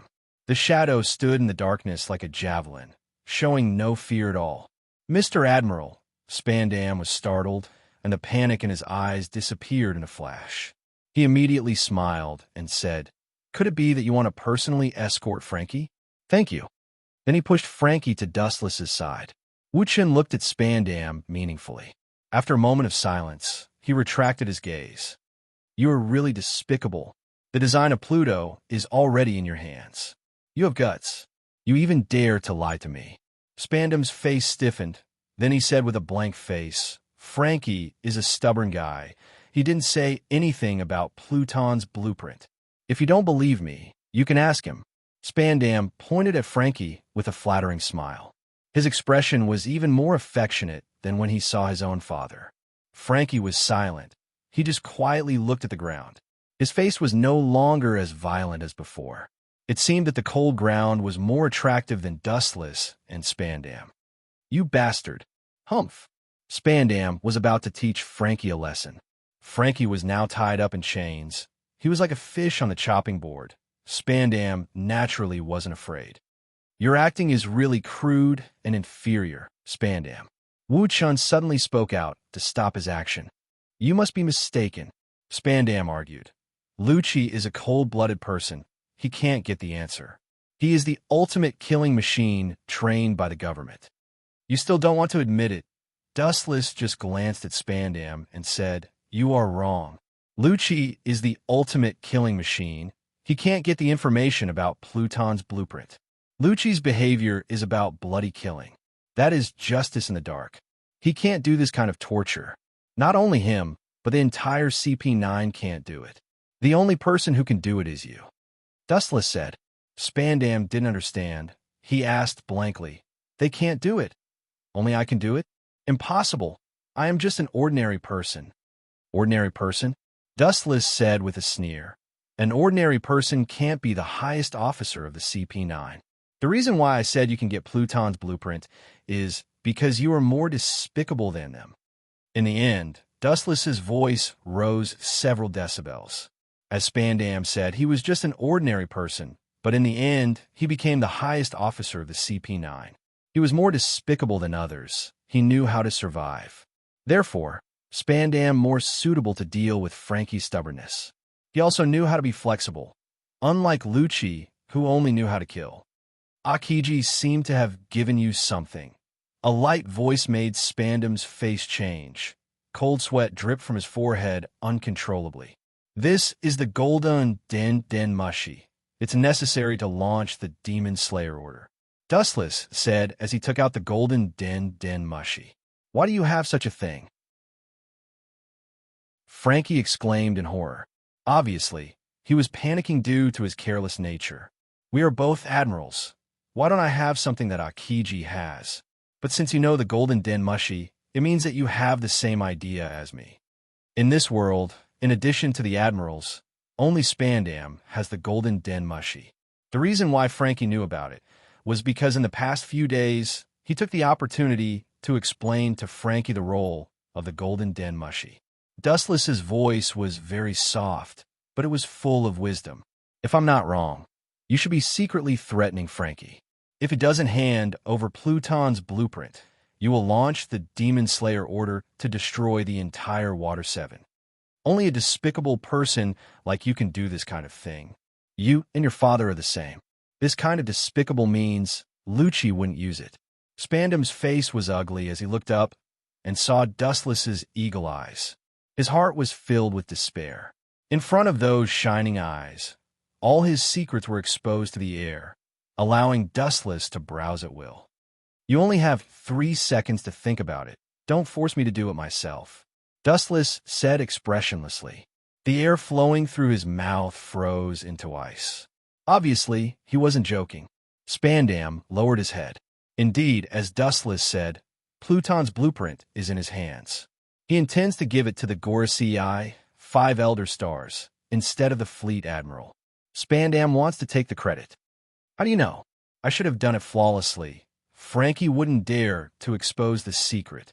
Spandam roared furiously. His eyes were bloodshot. When he met a Marine Admiral like Dustless, the Pluton design in his hand would immediately change owners. Flawless? A mere ant dares to say that. In this distorted world, there are always countless people like you who like to be self-righteous. Dustless couldn't help but shake his head. This guy is just an ordinary slag. He relied on his father's influence to barely get to the top. He can't even beat an ordinary Marine. Even if we take 10,000 steps back, even if your acting is really flawless, there are still many flaws. His voice was full of wisdom. Seeing Spandam still puzzled, Dustless explained, "Don't you understand? Sometimes perfection is a flaw. It's because everything is too normal that he appears abnormal and full of mistakes." Chapter 793. Everything was as smooth as flowing water, as if he had undergone special training. This was the biggest loophole. However, it seems that I should praise you. You can fool Lucci and the others. No, not only the CP9, even I thought that Pluton's blueprint was not in your hands. It's amazing to be able to do this, but it's over. Call out Pluton's blueprint. Don't force me to do it myself. It has to be said that everyone has their value. For a person like Spandam to be able to play his despicableness to such a degree, it is also a kind of favor from God. Spandam gloomily took out Pluton's blueprint and looked at the ancient data in his hand. Although he couldn't understand it, He could clearly see the reluctance and unwillingness in his eyes. The cooked duck disappeared. I'm afraid no one can accept this kind of thing. These are the things that the five lords specifically requested. Thinking of the existence of Gorasii, five elder stars, Spandam's eyes flashed with cunning, and he raised his voice and said, "The things that the five masters want must be obtained, or the whole world will suffer their anger." Dustless heard this and looked cold, keenly smelling a threat and warning. A large number of photons suddenly floated out of his body and whizzed out. Wherever the beam went, everything was in a state of decay. The whole world has to suffer the anger of Gorasii, five elder stars. I am an exception among those countless people. The dazzling light that was enough to burn everything fell from the sky. Spandam was about to look up, but a majestic force poured down and instantly crushed his body. Under the impact of the powerful force, the ground cracked like a spider web. Boom, boom, boom. The earth couldn't withstand the flash of light, forming a large scorched hole. In the deepest part of the hole, Dustless stepped on Spandam's chest. I didn't die. When did I become so strong? Especially my endurance. Spandam rejoiced and laughed with tears of joy. Unknowingly, he became so strong. Don't misunderstand. I was just afraid that Pluton's blueprint would be burned, so you didn't bear the power of this blow. Dustless looked down at Spandam with an indifferent expression. The more he looked at Spandam, the more he felt that Spandam was an idiot. Soon after, he looked at the design of the Netherworld King in Spandam's hand, and a strong gravitational force emerged from his palm. These are the things that the five lords need. Mr. Great General, you'd better not harbor any evil thoughts. Spandam still chose to stand on this side when he recalled the terrifying strength and influence of the five elder stars. However, when he said that, Dustless's face darkened again. Of course, I'm not threatening you. I'm doing this for your sake, Spandam said hurriedly, with a look of loyalty on his face. It seems that Lucci didn't tell you about my past, Spandam. Ripples splashed from the bottom of his eyes, and a thick sneer swept across his face. As a celestial dragon, do I need to be afraid of the five elder stars whose status is not as good as mine? In this world, the status of the celestial dragons was above the Gorasii. Spandam was directly petrified. After a few seconds of sluggishness, he recovered and said in a trembling voice, You are actually a celestial dragon." Spandam was sweating profusely. The fear in his eyes was clearly visible, and his whole body was trembling uncontrollably. Celestial dragons were not bound to do things. They did not need a reason to kill people. Those who could be killed directly were God's blessings. There were many people who were tortured to death. I'll let you go this time. Looking at the design of the Netherworld King in his hand, Dustless withdrew his foot and turned to leave this place. Caesar had promised him that it would only take 2 years to obtain the other half of the design and create the complete Netherworld King. This evil star is finally gone. Staring at the back of Dustless, Spandam breathed a sigh of relief, and his whole spirit recovered a lot. Encountering a celestial dragon was more serious than encountering the enemy who killed his father. Right? Dustless's footsteps suddenly stopped and stood still. He seemed to be thinking about something. After a while, his body turned into an afterimage and disappeared. What a fast speed! Spandam opened his mouth in surprise. This was the strength of a general. When he moved, it was impossible to see with the naked eye. Thinking of Dustless's identity and his shocking strength, he was about to flatter him, but suddenly he felt a pain in his chest. Poochie, Dustless, who had disappeared, suddenly appeared behind Spandam. The golden photon greatsword in his hand was incomparably sharp. It pierced through Spandam's body, leaving behind a charred hole. Spandam could feel his vitality rapidly depleting. "Why did you kill me?" Spandam's eyes were bloodshot, and he roared unwillingly. His sharp tone made people tremble. "You clearly said before that you would not kill me. Why are you going back on your words now?"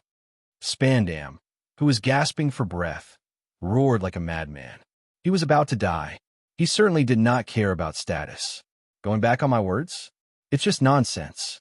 Glancing coldly at the hysterical Spandam, Dustless made a distressed expression and said helplessly, "My memory is really not good. I'm too forgetful.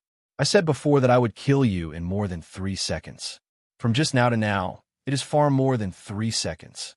Fortunately, I remembered when I was about to leave, so it's natural to kill you." Chapter 794. Spandam stared at Dustless unwillingly. His eyes almost popped out of their sockets, and his body trembled with anger. He used all his strength to take out the golden din mushy and immediately pressed it. "I will drag you down with me." Spandam roared with his spittle flying all over the sky, and a sick smile appeared on his cheeks.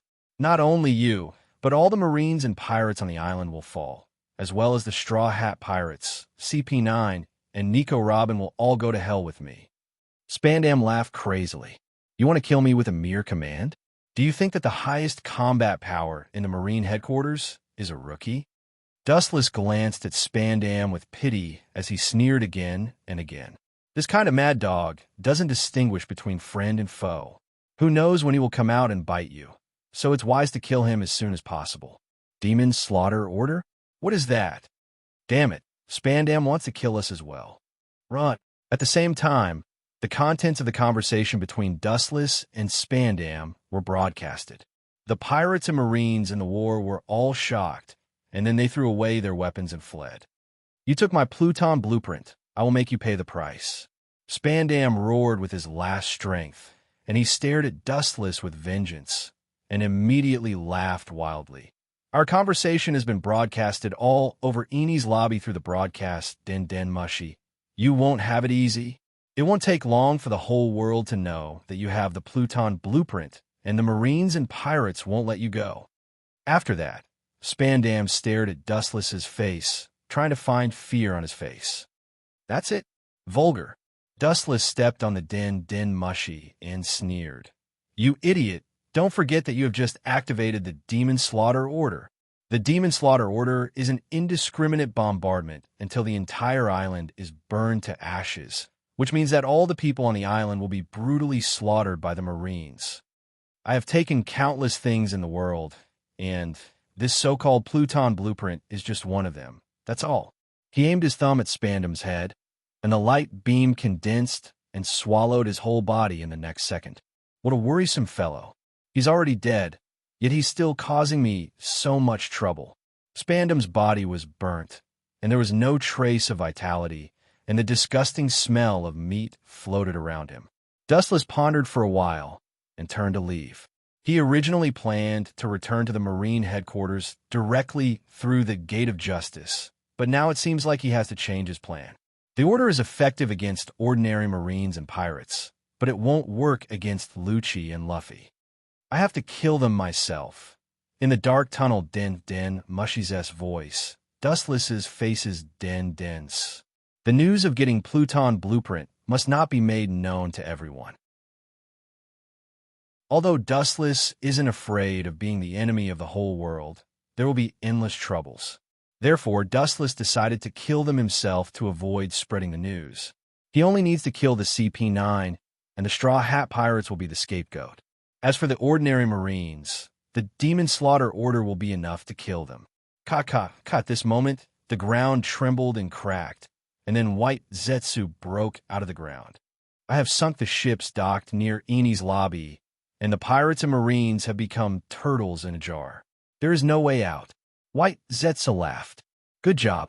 Dustless nodded slightly, showing a satisfied smile, and then a mysterious smile appeared on his face. "Go in and inform Robin. Let her secretly take a few photos of the Straw Hat Pirates suppressing the CP9. I need them." Dustless, Sama wants the Straw Hat Pirates to be the scapegoat. After following Dustless for so many years, White Zetsu also practiced his agile thinking ability and understood his intentions. "This is a must. The CP9 was inexplicably destroyed, and someone must be the scapegoat, otherwise, sooner or later, they will suspect me. The Straw Hat Pirates are the best candidates for the scapegoat." Dustless said without concealing anything. "They don't even know who the enemy is, and the CP9 was inexplicably destroyed. There is no doubt that the world government will definitely send someone to investigate, and it is only a matter of time before they find out who is behind this. Dustless will also surface, and for this kind of thing, Straw Hat Luffy is the most suitable scapegoat. Boom, boom, boom. About half an hour later, a violent vibration came from the tunnel ahead. Dustless frowned slightly as he could clearly feel the vibration under his feet. This level of battle, it doesn't seem like a battle between admirals. It seems to be beyond the level of vice admirals. Interesting. Dustless's handsome face showed a smile, and he couldn't help but speed up his pace. Judging from a scale of the battle and the fluctuations, it is obviously at the level of a quasi-admiral. Whether it is Luffy or Lucci or anyone else, they haven't reached this level, so it might be someone else. At the same time, Marine Headquarters battleships also arrived at Eni's lobby, and a huge group of 5 vice admirals began to ruthlessly bombard the entire island. Marine Headquarters is very close to Eni's lobby. It only takes half an hour. Countless shells bombarded the island, tearing the ground into pieces. All the buildings collapsed, and the fire was monstrous. In just a few minutes, the blazing flames engulfed the entire island. The miserable scene was no different from the end of the world, and the people of Eni's lobby were screaming. Chapter 795. The further he went, the clearer the vibrations from the depths of the dark corridor became, and even the entire tunnel trembled with his rhythm. Ka-ka-ka, with a loud noise, the tunnel was filled with the sound of water flowing, and the momentum was uncontrollable as it rapidly expanded and extended. The incomparably long corridor was instantly eroded and occupied. The mighty water flow oppressed Dustless. Did the cannon blast break the tunnel? Dustless's eyes narrowed as he secretly guessed. These tunnels are buried deep underground and can only be destroyed by the intensive bombardment of the Demon Slayer Order. But it doesn't matter. Those ability users will die if they touch the sea. It's not worth my concern. The Devil Fruit is afraid of the sea. This is a well-known weakness. Now that the entire tunnel is annihilated by the sea, it means that all creatures in the tunnel will be destroyed. There is a large spacious area with a large number of goods piled up around it. The things loaded were ammunition supplies. The Straw Hats and CP9 were having a fierce confrontation here. Get out of my way. Frankie is behind you in the tunnel. Don't block the way. Luffy glared, and his body was boiling. His whole body was dark red, and all aspects of his body were doubled, especially his strength. The scars on Lucci's body were caused by him. Luffy, it's not good. Did you hear the vibration just now? Zoro approached Luffy and looked at Kaku, who was confronting him. His clothes were soaked with scarlet blood, and Zoro's body was covered with visible wounds. Yes, we can't stay in this place. Retreat quickly, or we will be submerged by the sea. One of the 3 main forces of the Straw Hats, Chef Sanji said. The Straw Hats were obviously at a disadvantage and were suppressed by all the members of the CP9. But Frankie is still in their hands.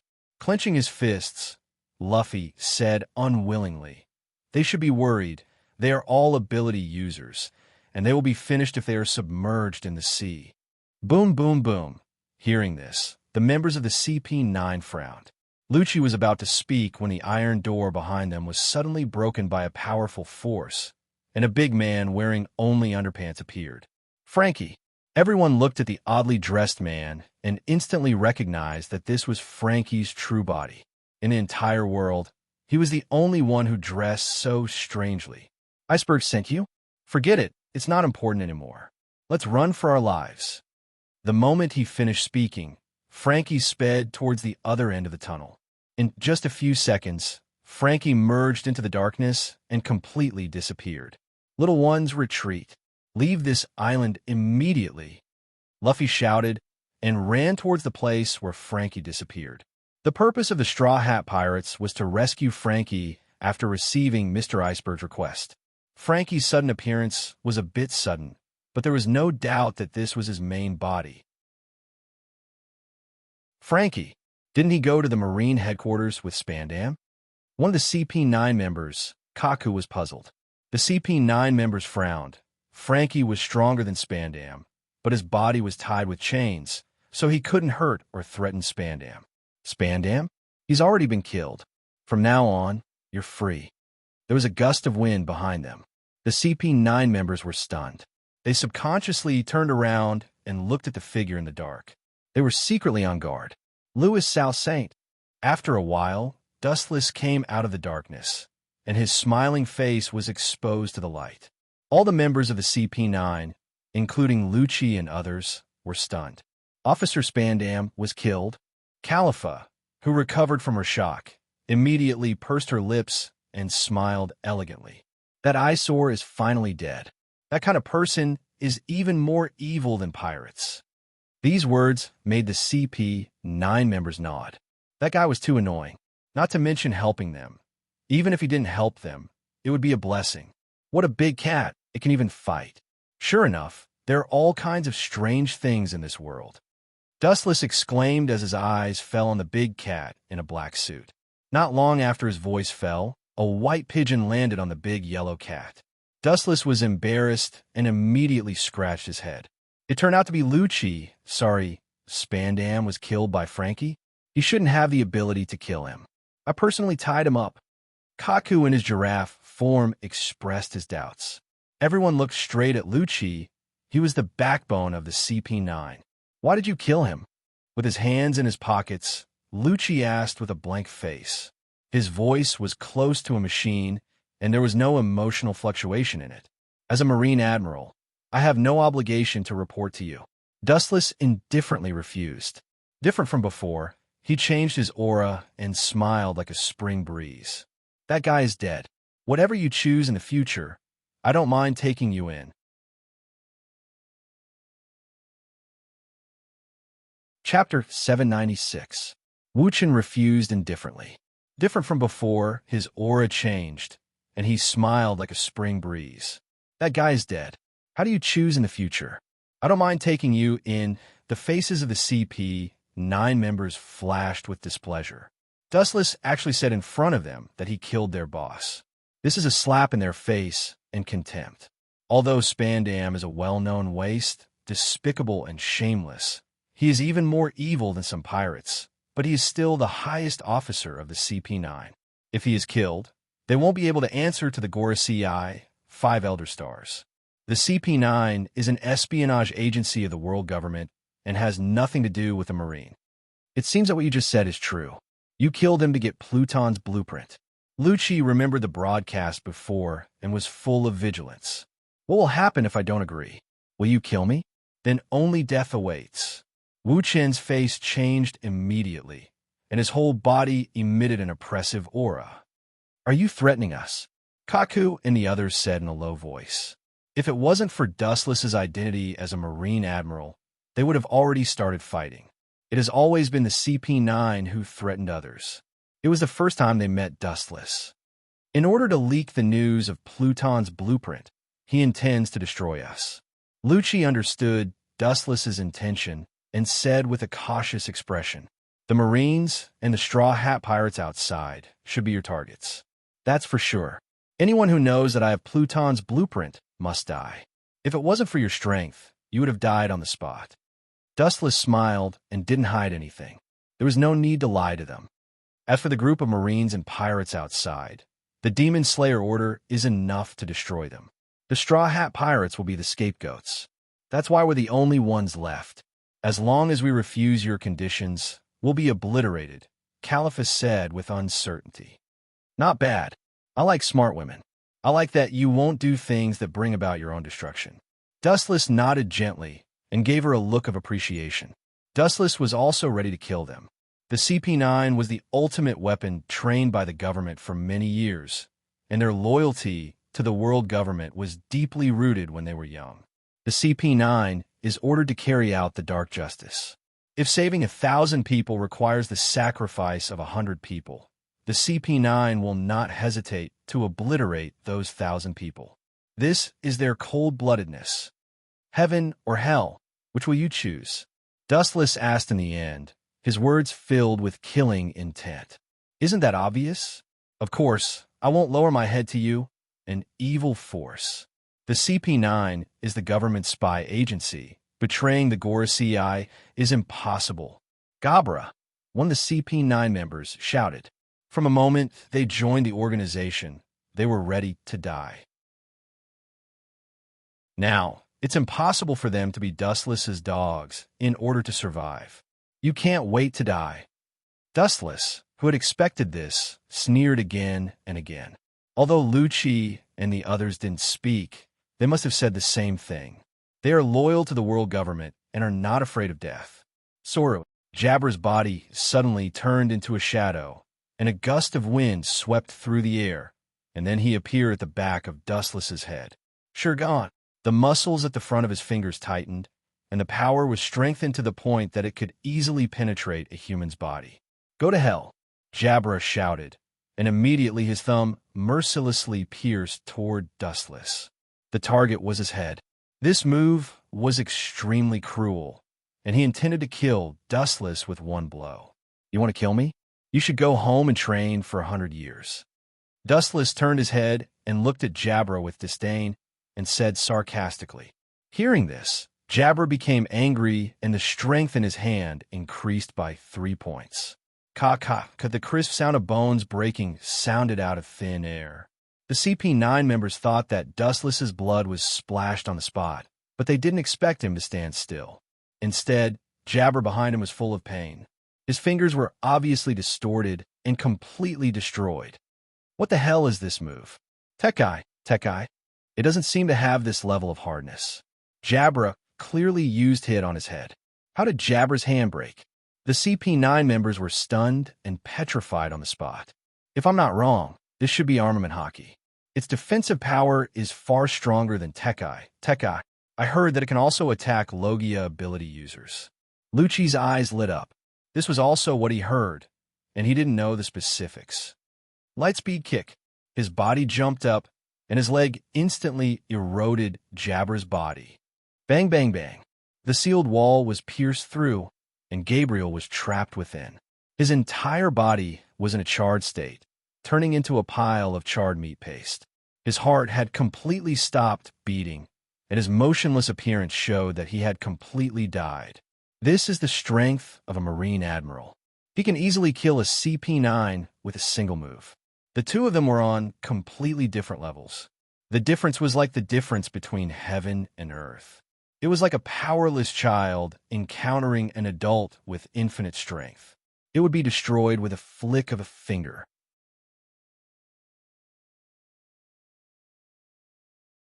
Chapter 797. This is the strength of a Marine Admiral. He can easily kill the CP9 with a single move. The two of them were on completely different levels. The difference was like the difference between heaven and earth. It was like a powerless child encountering an adult with infinite strength. It would be destroyed with a flick of a finger. Before I change my mind, come at me. I will give you a chance to bloom before I obliterate you. It's not fair to kill you directly. Wu Chen hooked his finger and said provocatively. Lucci and the others looked at each other and immediately swarmed up without hesitation. They can deal with the Straw Hat Pirates alone, but now the opponent is a Marine Admiral. They can only gang up on him. Do you think you can change the outcome of defeat? Like a child who likes to dream. He gathered a large amount of high-density photons with one hand and gathered them into a strong, dazzling light. If one looked at it, they would feel the sharp edge that was like a blade on one's back. Yasukani no Magatama. The flashes of light rained down from the sky. The CP9 members were bathed in endless light as they tried their best to avoid it. Pucci, although they avoided a large number of flashes of light, it was inevitable that some of them slipped through the net. Their bodies were inevitably pierced, and there were thumb-sized burn marks. And as time went by, more and more wounds appeared. About 10 seconds later, the large warehouse that was stained with gold returned to normal, and the light bullets shot by Dustless were annihilated one after another. Lucci, Kaku, Khalifa, and others were fine. They are all outstanding existences in the CP9, so they were spared, but their bodies also have clear burn holes. It would be impossible for him to escape unscathed from the concentrated attacks just now. Only Khalifa and Blueno were safe. The latter escaped the destruction of the Yasakani no Magatama because of the particularity of the fruit. As for Calipha, do you think I'm great? You don't want to have holes all over your body, right? Looking at Calipha with a smile, Dustless had an expression that said, "You should be thanking me." As for the other members of the CP9, without exception, they all fell in a pool of blood. The dense Yasakani no Magatama penetrated their bodies. They died one after another. Their expressions were full of fear. They had suffered great pain before they died. Even Lucci, who killed countless people, was slightly pale. Soru, his body lost its texture and disappeared without a trace. Six King's Spear. As if he suddenly emerged from the void, Lucci condensed a majestic force in his hands and directly smashed towards Dustless's back. The strong impact produced by his hands made the whole body tremble. Boom, boom, boom. The hard floor was easily penetrated, and a big hole appeared. Lucci narrowed his eyes and tried to find Dustless in the deep hole. When the smoke dispersed, there was no one left in the desolated pit. With your current level of cultivation, it will be difficult for you to even touch my body. Fighting against me will only bring about your own destruction. The photons condensed and retracted, transforming into Dustless. I don't need to tell you. You should know that pure physical attacks are useless against nature-type abilities. From the start of this battle, you are destined to lose. To touch the body of a Logia user, you need armament hockey. CP9 members don't understand it at present, and some of them may not even know what armament hockey is. Rankyaku, Kaku, in his giraffe form, raised his foot and made a long and narrow crack on the ground. A group of problem brats. It seems that you don't understand human language. Dustless's expression gradually became gloomy, and he also gave up the last heart in his heart. The world government had brainwashed them many years ago, and the chance of them turning back is zero. This is the end of the small skirmishes. The hostility in his body rose, and his momentum continued to rise. Even because of too much oppression, the particles on the ground kept jumping back and forth. Who needs your small fight? Behind Dustless, the space suddenly opened, and a figure appeared from inside. It was Blueno. As a door-door fruit user, his ability is quite strange. You don't know how to live. Observation hockey spread out, and everything around him couldn't escape Dustless's perception. The moment Blueno appeared, Dustless clearly perceived his existence. You want to shorten the gap between realms with your devil fruit ability? This kind of simple idea is just deceiving yourself. Leisurely looking back, the light in his hand whistled out. Laser! As Dustless's voice fell, the light beam erupted. It happened so suddenly that Bruno, who was completely unaware, was directly hit. There was a scorched hole visible to the naked eye between his eyebrows on his forehead.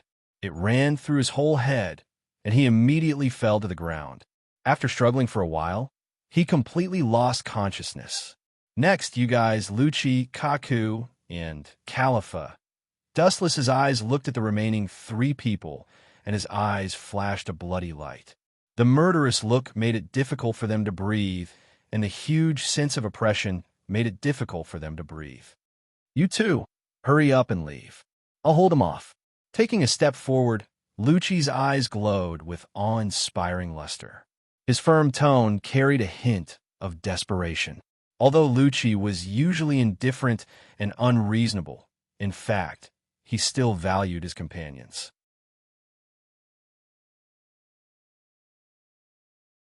Chapter 798. Taking a step forward, Lucci's eyes glowed with awe-inspiring luster. His firm tone carried a hint of desperation.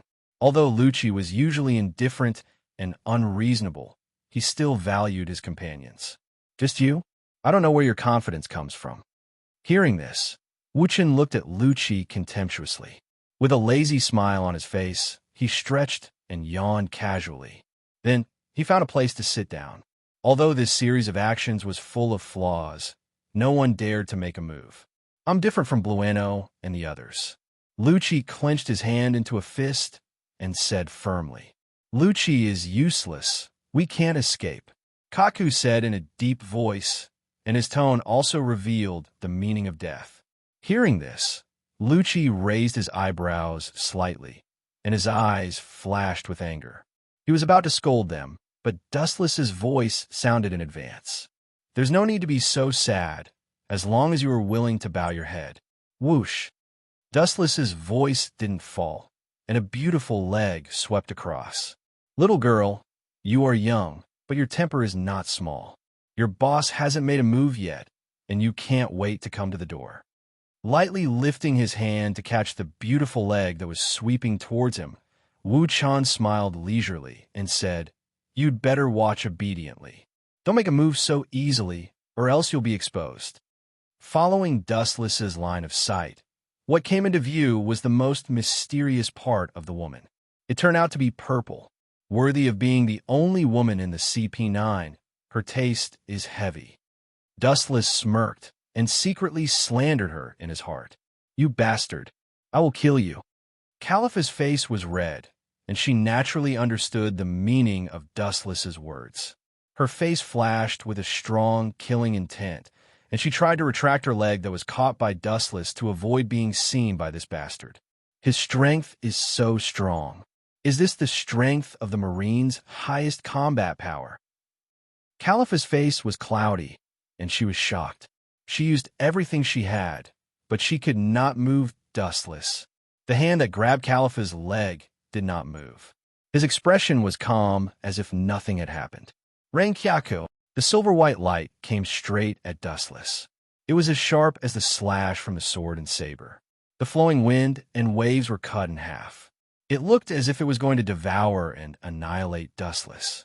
I've told you before, this kind of random attack is useless against me.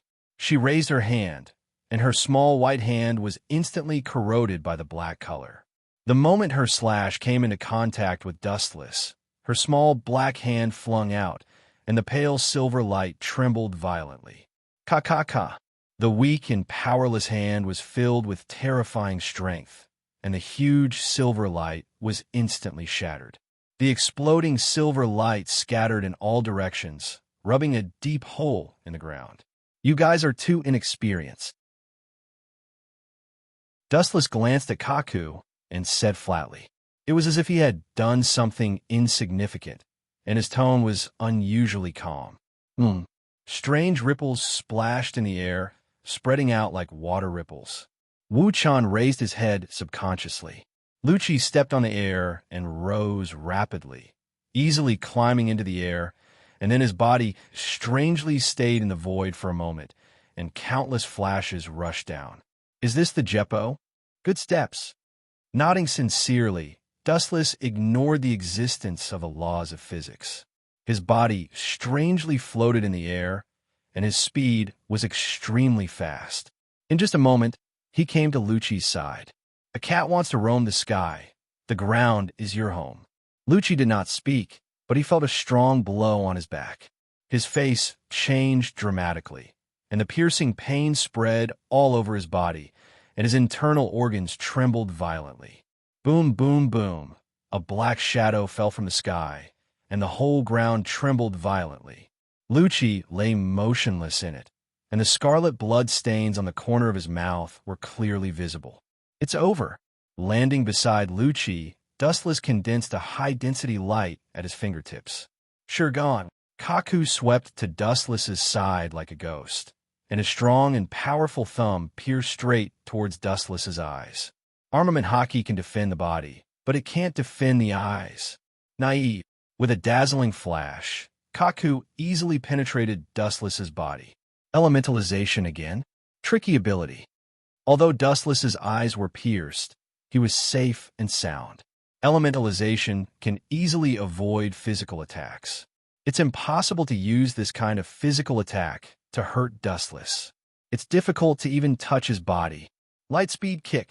The right foot full of flashes rose from the ground and swept straight towards Kaku's head. Tekai. Kaku's back was cold, and he smelled the smell of death. At such a close distance, there was no time to escape. He could only increase his hardness without limit. Boom! After only a moment of stalemate, Tekai couldn't withstand the power of the lightspeed kick. Kaku's skull was obviously dented, and he was easily hit in the head, and he lost consciousness. Boom, boom, boom. The whole warehouse shook, and a huge cloud of smoke and dust was raised. Inside the closed warehouse, the dazzling sunlight shone in. Kaku's body smashed the thick wall, and a huge hole was opened. The sunlight slipped in through the hole. Don't forget that there is still me. Califa attacked from behind, and her beautiful leg swung again. Dustless leisurely looked back, his eyes twitched, and his three tomo rotated, stirring up waves of ripples.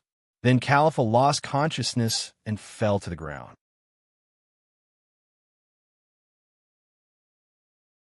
Chapter 799.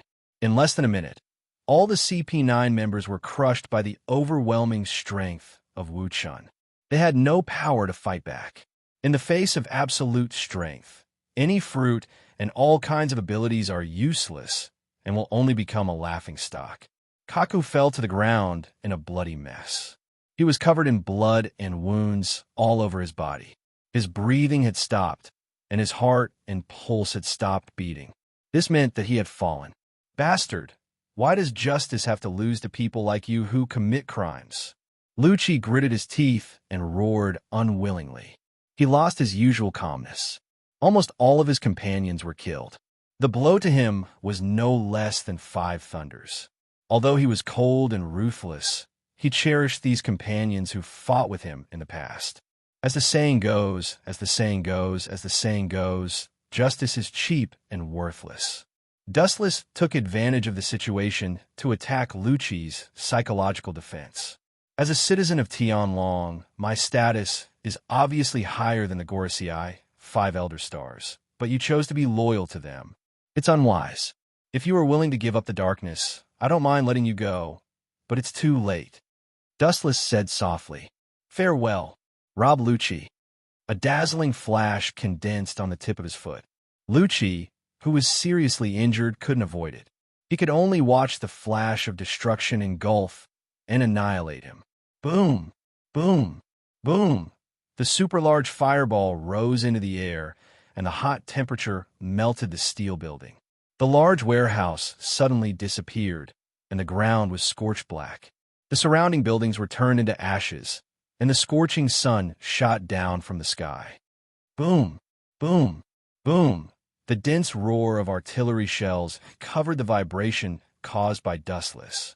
Staring at the giant flame mushroom in the distance, the Marine Vice Admirals who launched the Demon Slayer order thought that it hit the warehouse where the artillery shells were stored. Looking around, the fire in Eni's lobby was monstrous. The whole island was burning with monstrous flames. It was dead silent, like a purgatory on Earth. Charred corpses could be seen everywhere. The boundless fire destroyed the entire island. As for her, she's a good witness. Staring at the unconscious Califa, Dustless rolled his eyes and used Kamui to temporarily suck her into another dimension. With Dustless's one-sided words, it is impossible to cover the coffin. If Califa can testify from his side and push all the blame to the Straw Hat Pirates, the Straw Hat Pirates will succeed. Ka. A white figure emerged from the scorched ground, revealing a brand new layer of soil. Lord Dustless, I've brought it. White Zetsu handed the photo in his hand to Dustless. It was the moment when the Straw Hats suppressed the CP9. Robin secretly took the photo and gave it to White Zetsu. Dustless nodded and spread out his perception. The changes in Eni's lobby were clearly visible to him. Not even the slightest movement could escape his eyes. The entire Eni's lobby was dead silent. There was nothing except for the monstrous fire. 5 days later, the Marine headquarters was filled with Marlin. Bang! The desk piled with thick documents suddenly trembled, and immediately there was an angry shout. A bunch of idiots, Pluton's blueprint is gone, and even that Rob Lucci was killed. Isn't he the strongest killing weapon of the CP9? In the end, they didn't even figure out who the enemy was. Sengoku was so depressed that he vomited blood. It doesn't matter if he is killed. There is always someone stronger. This is also a helpless thing. But the most unacceptable thing is that almost all the members were killed, and they didn't even know who the enemy was. We don't have to worry about this. The Gora CI will send someone to investigate. It's only a matter of time before they find out. Akiji comforted Sengoku, indicating that there is no need to worry. It's not necessary. I know who did it. An unexpected voice broke the oppressive atmosphere, causing everyone to be startled and look towards the source of the voice in unison. Everyone's eyes were focused on Dustless. You know, Sengoku asked expectantly. Who did it? That Rob Lucci isn't weak. Akiji was deeply curious. He had seen Rob Lucci before and knew how strong he was. Dustless smiled and immediately said, The Straw Hat Pirates did it.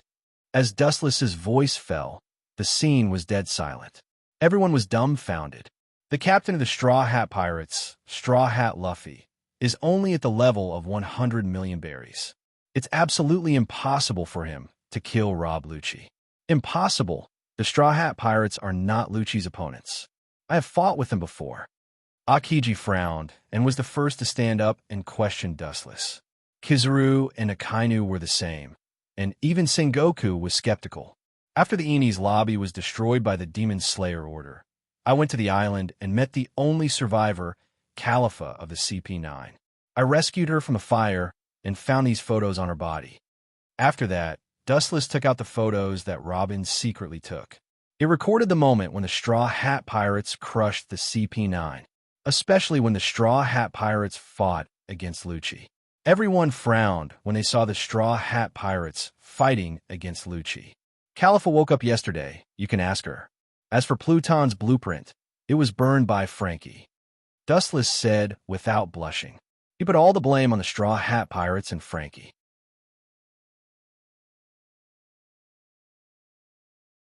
Chapter 800. With all the evidence, there is no doubt that the people who destroyed Enies lobby are the Straw Hat Pirates.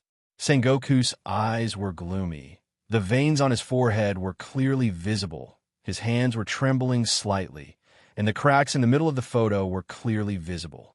In the unseen world, Dustless seemed to have heard the sound of crows cawing. The destruction of Enies lobby isn't a trivial matter. Someone must stand up and take full responsibility. Kizaru leisurely crossed his legs and said while blowing smoke, If it wasn't for that idiot Spandam, none of this would have happened. Akainu's hoarse voice was full of anger. Dustless was expressionless and chose to be silent. The people who knew that he got the Pluton design, except for the Straw Hat Pirates who were about to take the blame, were all killed. Naturally, he could rest easy. It seems that there will be a good show to watch. The corner of his eyes quietly looked at Akiji. Akainu attacked him with innuendo. If Akiji didn't give the golden Den Mushi to Spandam, none of this would have happened, and Akiji would be the one to bear the brunt of the responsibility. The contradiction between Akiji and Akainu was also clear in the marine, and everyone knew it. I'm afraid the one with the most advantage is this old guy. Only Kizaru is sitting on the fishing platform. This old guy is playing beautifully.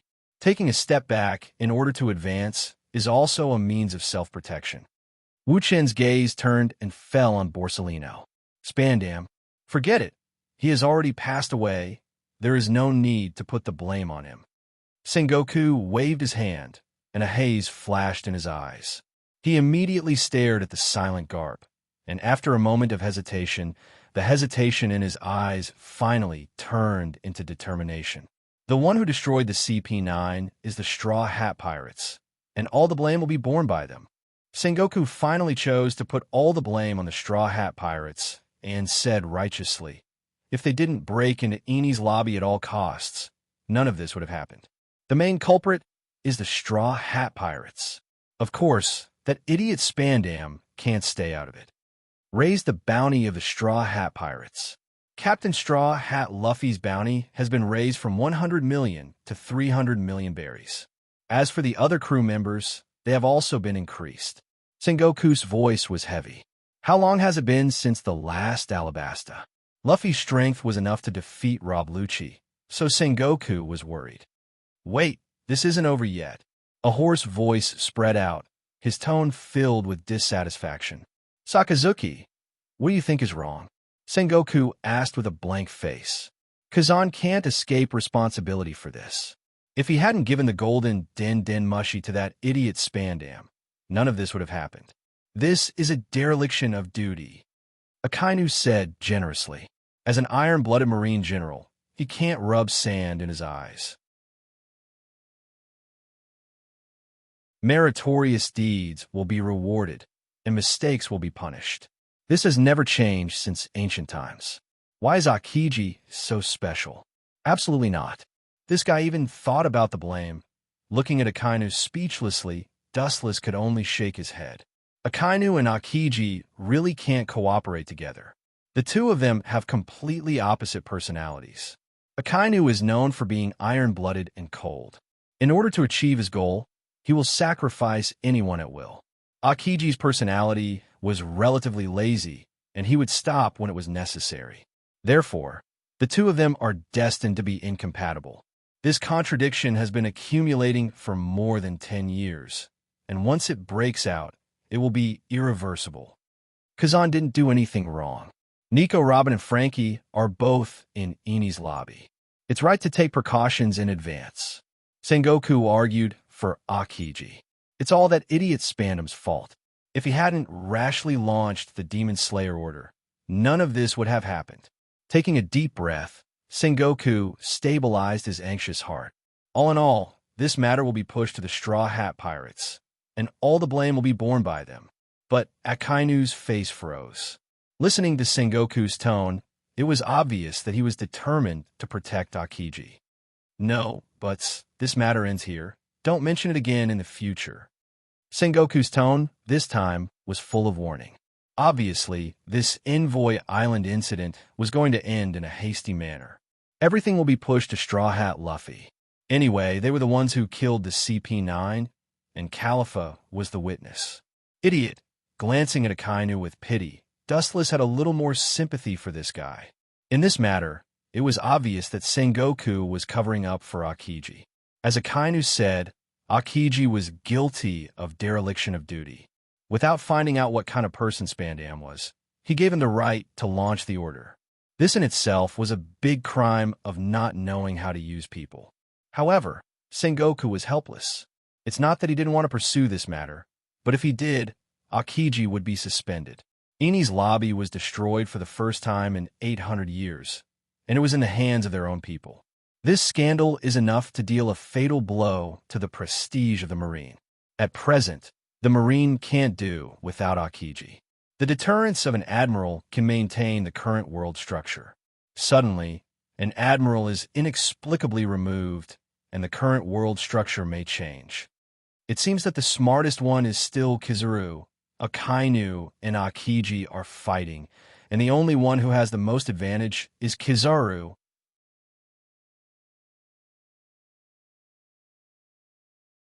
Chapter 801.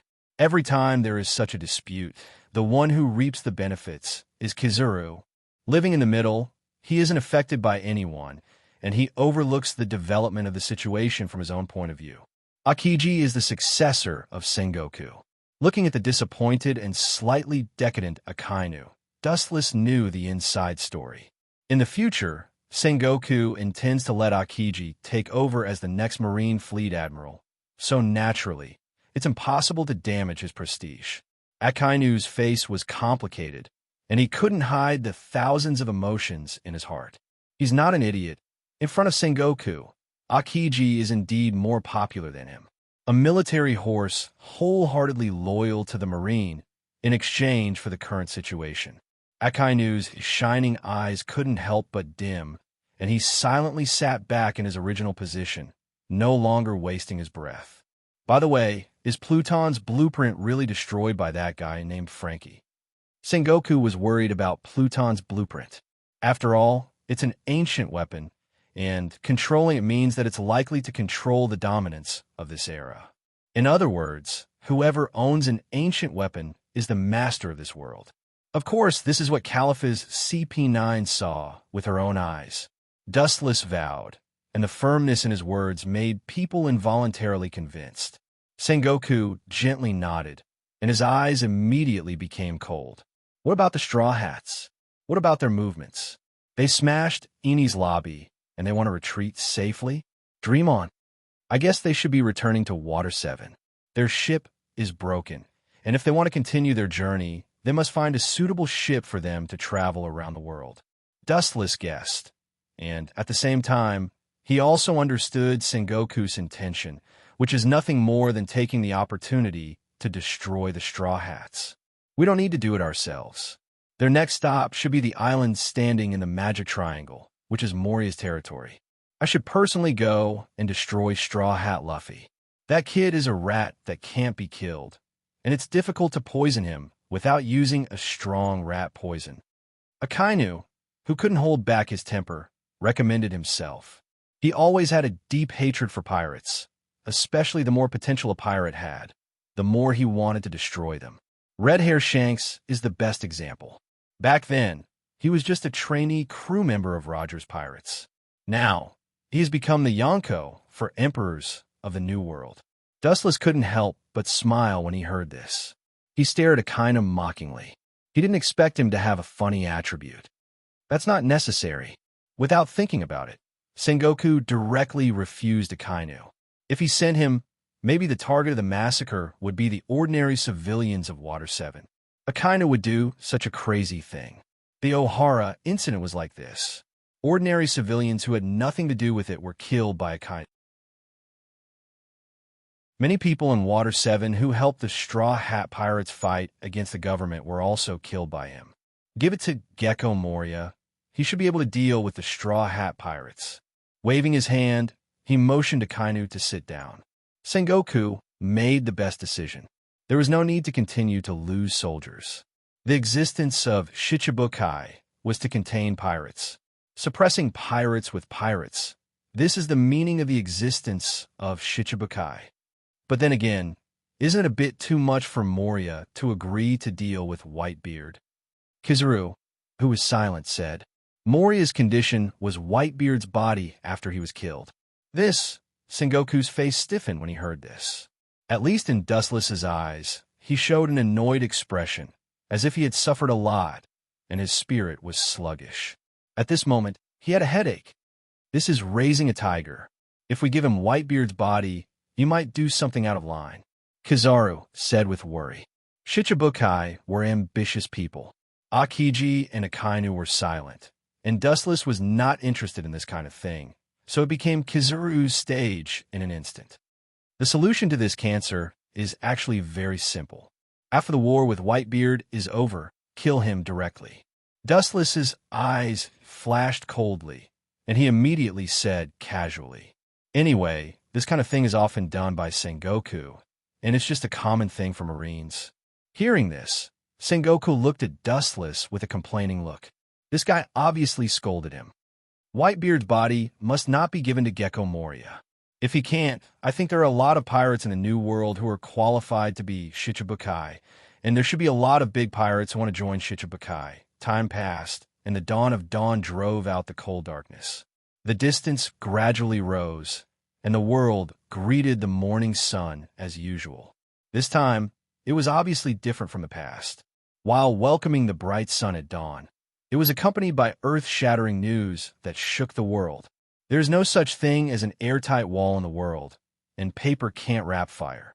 The news that the CP9 was destroyed and Eni's lobby became a hell on earth.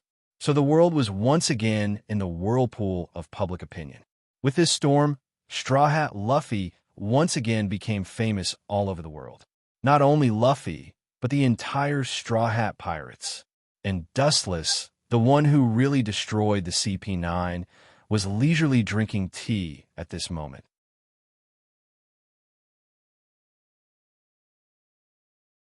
Chapter 802. There is no doubt that Dustless's series of secret plans easily deceive the Marine's eyes and ears. With all the evidence and witnesses, it's difficult to deny Dustless's idea. There's no way around it. It's the truth. Garp, that guy left Marlindo. Where'd he go? In the Admiral's office, Dustless leisurely faced the sun with a serene look. Behind him stood a slender figure. It was CP9's Califa. At this moment, Califa was dressed in black. Her slender white legs were exposed. She was dressed as a secretary in the past. Yes, he left Marlindo. His specific whereabouts are unknown. Califa said expressionlessly. Her tone was like a machine, and her voice was filled with indifference. She was like an iceberg that had been frozen for thousands of years. Her whole body was filled with unprecedented coldness and deathly stillness. Unknown, you're not qualified to be his secretary, Dustless said with a straight face.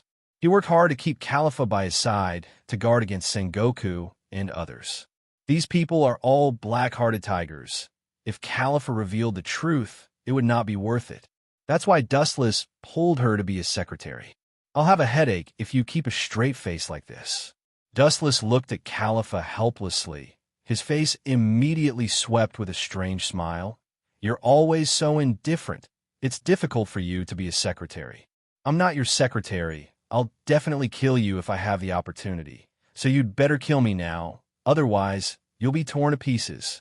Califa's whole body exploded. The temperature in the room dropped to the freezing point, filled with killing intent. Ah, you're really cold. Dustless pretended to be afraid, but his eyes were full of ridicule and ridicule. In the world I lived in before, there was such a saying. Dustless touched his chin, stared at Califa, and said with a smile on his face, "If there's something, the secretary will do it. If there's nothing, the secretary will do it." Califa frowned slightly. Her beautiful eyes flashed with some doubts. Apparently, she didn't realize what he meant. If there's something, the secretary will do it. If there's nothing, do the secretary. After reading it a few times, Califa's expression suddenly froze as understanding flashed through her mind. Her pretty face flushed red as if blood was about to drip out. Even an idiot would understand what he meant. Finger spear. Her white jade fingers were strengthened infinitely, revealing a bullet-like sharpness. She immediately stabbed towards Dustless' head. Just as she was about to pierce through his head, Dustless spoke up to stop Califa's actions. You also know my ability. The one who doesn't know how to be domineering is you. No matter how you attack me, it won't help. These words made Califa's body stiffen. Her eyes flickered as she lowered her head, seemingly thinking of a countermeasure. Pay attention to your identity. You are a Marine Admiral, not a rogue. Holding a black notebook in her arms, Califa said coldly. Dustless's secretary, Califa, was actually waiting for an opportunity to take revenge on Dustless. Identity? Since you know that I'm a Marine Admiral, don't do something stupid. Don't forget, while I'm a Marine Admiral, I also have another identity. Taking a deep look at Califa, Dustless said meaningfully. He deliberately pulled off his coat, revealing a unique outfit with gold rims.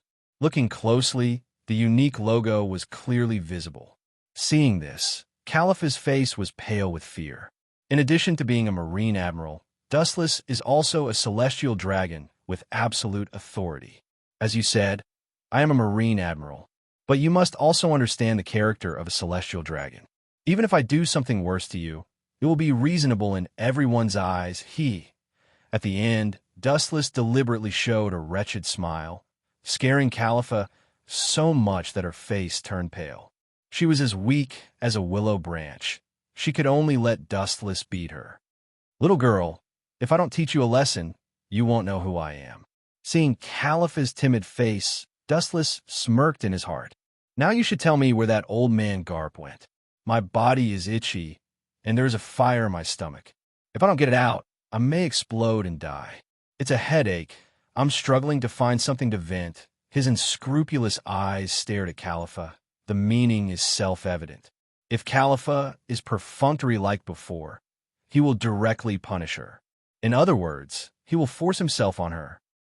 He went to impel down. His purpose should be to see Fire Fist Ace. Califa quickly arrived. Her eyes were filled with fear and fear. She has a deep understanding of the nature of a celestial dragon. Celestial dragons are both the creator of this world and the destroyer. No one can defy their authority. Those who provoke a celestial dragon will die. However, Califa is not afraid of death. When she was young, she had already seen through life and death. The only thing that makes her deeply uneasy is Dustless's character that likes to change his face like flipping a book. Just now, he was still indifferent, not sad, not happy, but now this wretched and brutal appearance completely shows the indifference of a celestial dragon. To some extent, this is the truest portrayal of the celestial dragons. They give their power to the Gorosei, 5 elder stars, who are equivalent to secretaries, while they choose to hide in Mariewa and live an extravagant and luxurious life.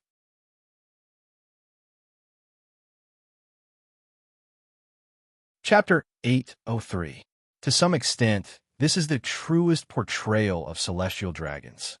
They give their power to the Gorosei, 5 elder stars, who are equivalent to secretaries, while they choose to hide in Mariewa and live an extravagant and luxurious life.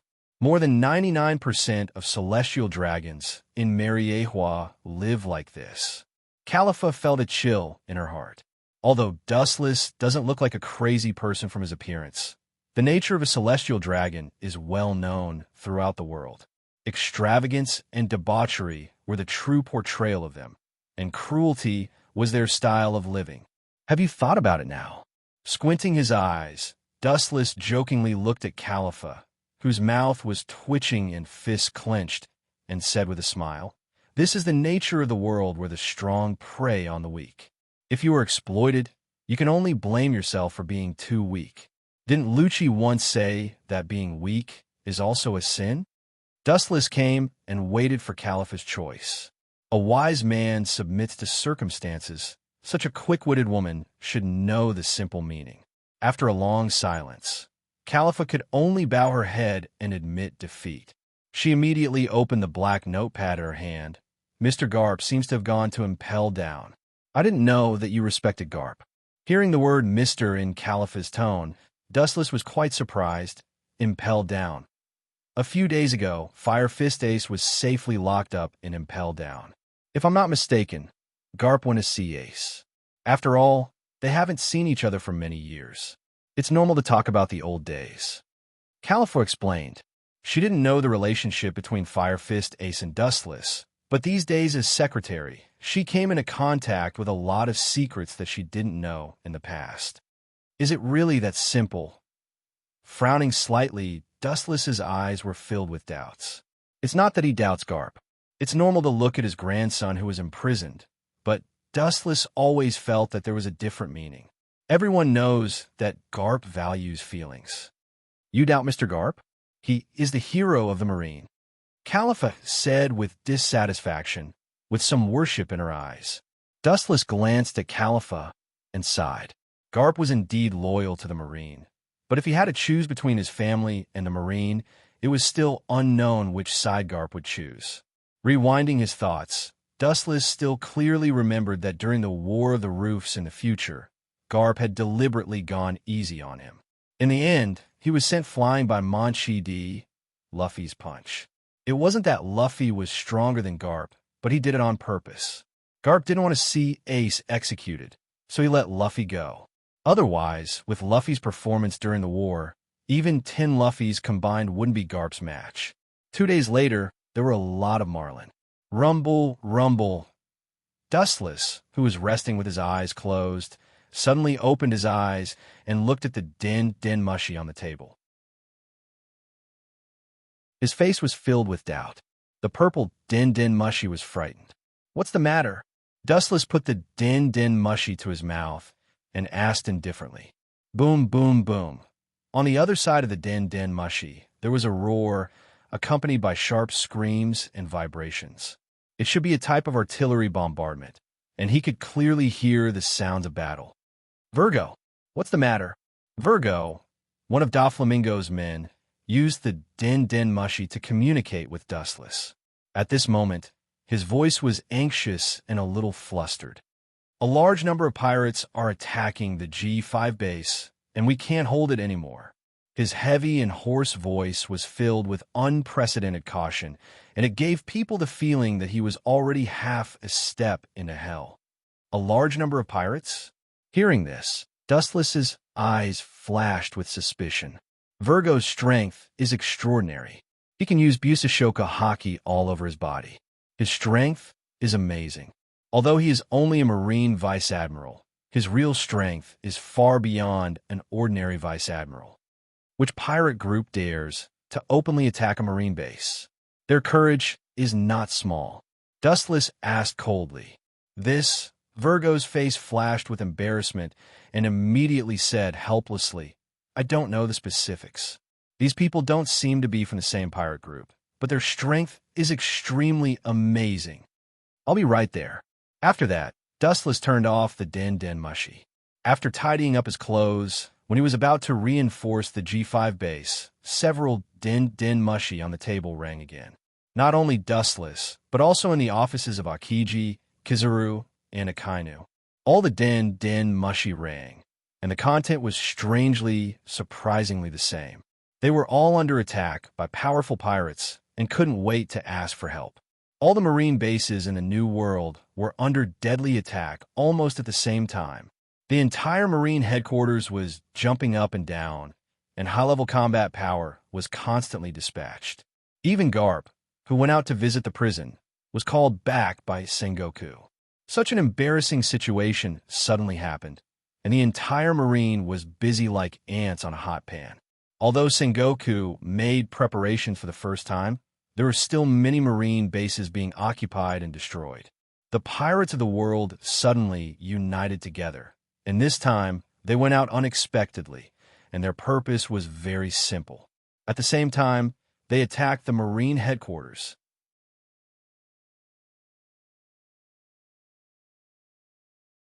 Chapter 804. Pirates all over the world attack the Marine base at the same time. There's no doubt that there must be an invisible hand behind them. In the airtight conference room, the stars gathered, the smoke was swirling, the choking smoke gathered, and the air into the lungs was full of tobacco smell, which was nauseating. Even so, everyone remained calm and focused, not daring to make the slightest action that would overstep their status. The only one in the world who can mobilize so many pirates is the Yonko for Emperors. Sengoku on the main seat was solemn. The Yonko for Emperors all had powerful strength comparable to the Marine headquarters, especially the head of the Yonko for Emperors, Whitebeard. Their strength and the size of their pirate group are top. Most of the islands have been captured. We are completely in a passive situation. We are led by the nose by the pirates. Once the Marines rush over, they will retreat in advance. After the Marines leave, they will come back again. We are exhausted for a while. Marine Chief Staff Officer Tsuru said seriously. Her old wrinkled face was meticulous. Her brow wrinkled from time to time. Obviously, she also had a headache about the sudden pirate riot. The Marine can easily deal with and annihilate them one by one. The Marine can't deal with them at all. It is difficult to make an effective counterattack in a short time. Did you find out who did it? Sengoku lowered his voice and asked hoarsely. This is not clear. Tsuru also smiled bitterly. It happened suddenly, and there was no time to investigate who did it. They didn't even know the specific number of enemies. The only news they got was that the dense pirates annihilated a large number of Marines. All kinds of pirate flag replaced the Marine flag. Who did it? The answer is actually obvious. The only person in the world who can use so many pirates is that man. He is the king of the sea. With wisdom in his eyes, Dustless whispered, There is no doubt that this riot is definitely the ghost of the Yonko for Emperors.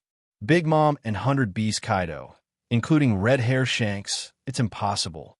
Only Whitebeard who recently became enemies. The words made everyone frown. Kizaru said lazily, We didn't become enemies with Whitebeard. The people who caught Fire Fist Ace, the high-level Marine, and Shichibukai know that when Kazan and I escorted Fire Fist Ace, we were not attacked by Whitebeard's pirates. There was no attack, which means that Whitebeard didn't know about it. Otherwise, according to Whitebeard's character, he would save Fire Fist Ace at all costs. Dustless's eyes looked at Kizaru with playful eyes. You should still have an impression of Blackbeard. When he joined the Shichibukai, he was responsible for sneak attacking Whitebeard himself. I think you haven't forgotten his miserable appearance when he was suppressed. But in the end, he escaped, which has explained everything. At this point, everyone looked stiff, including Kizaru, who was speechless and stunned. He already understood what Dustless was going to say next. When I caught Fire Fist, Blackbeard happened to be there. It is estimated that when Blackbeard attacked Whitebeard, he was not his opponent and was caught by Whitebeard. As a result, in order to save his life, he revealed the news of Fire Fist to Whitebeard. Otherwise, with Blackbeard's strength, do you think he could escape from Whitebeard? After he finished speaking, Wu Chun sat down calmly, regardless of everyone's gaze. He closed his eyes and rested as if everything that had been said before had nothing to do with him. The tip of his thumb tapped on his knee rhythmically. He seemed to enjoy it and ignored everyone's existence. The scene was silent for a moment, and everyone looked at Dustless. Although it was just an unfounded speculation, no one could find a refuting point. Seamless and flawless, according to Dustless's thinking to understand the development of the situation, all the fog disappeared in an instant. Yes, Blackbeard is a despicable guy who is afraid of death and has no backbone. In order to survive, it is very likely that he sold the news of Fire Fist to Whitebeard. Vice Admiral Tsuru, known as the Marine's top think tank, nodded in agreement. It's not very likely, it's accurate.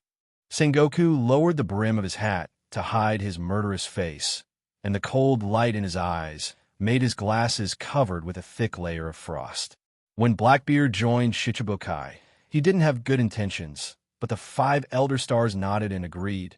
Damn Blackbeard. Sengoku cursed fiercely, and the chill in his words could not wait to tear Blackbeard into pieces.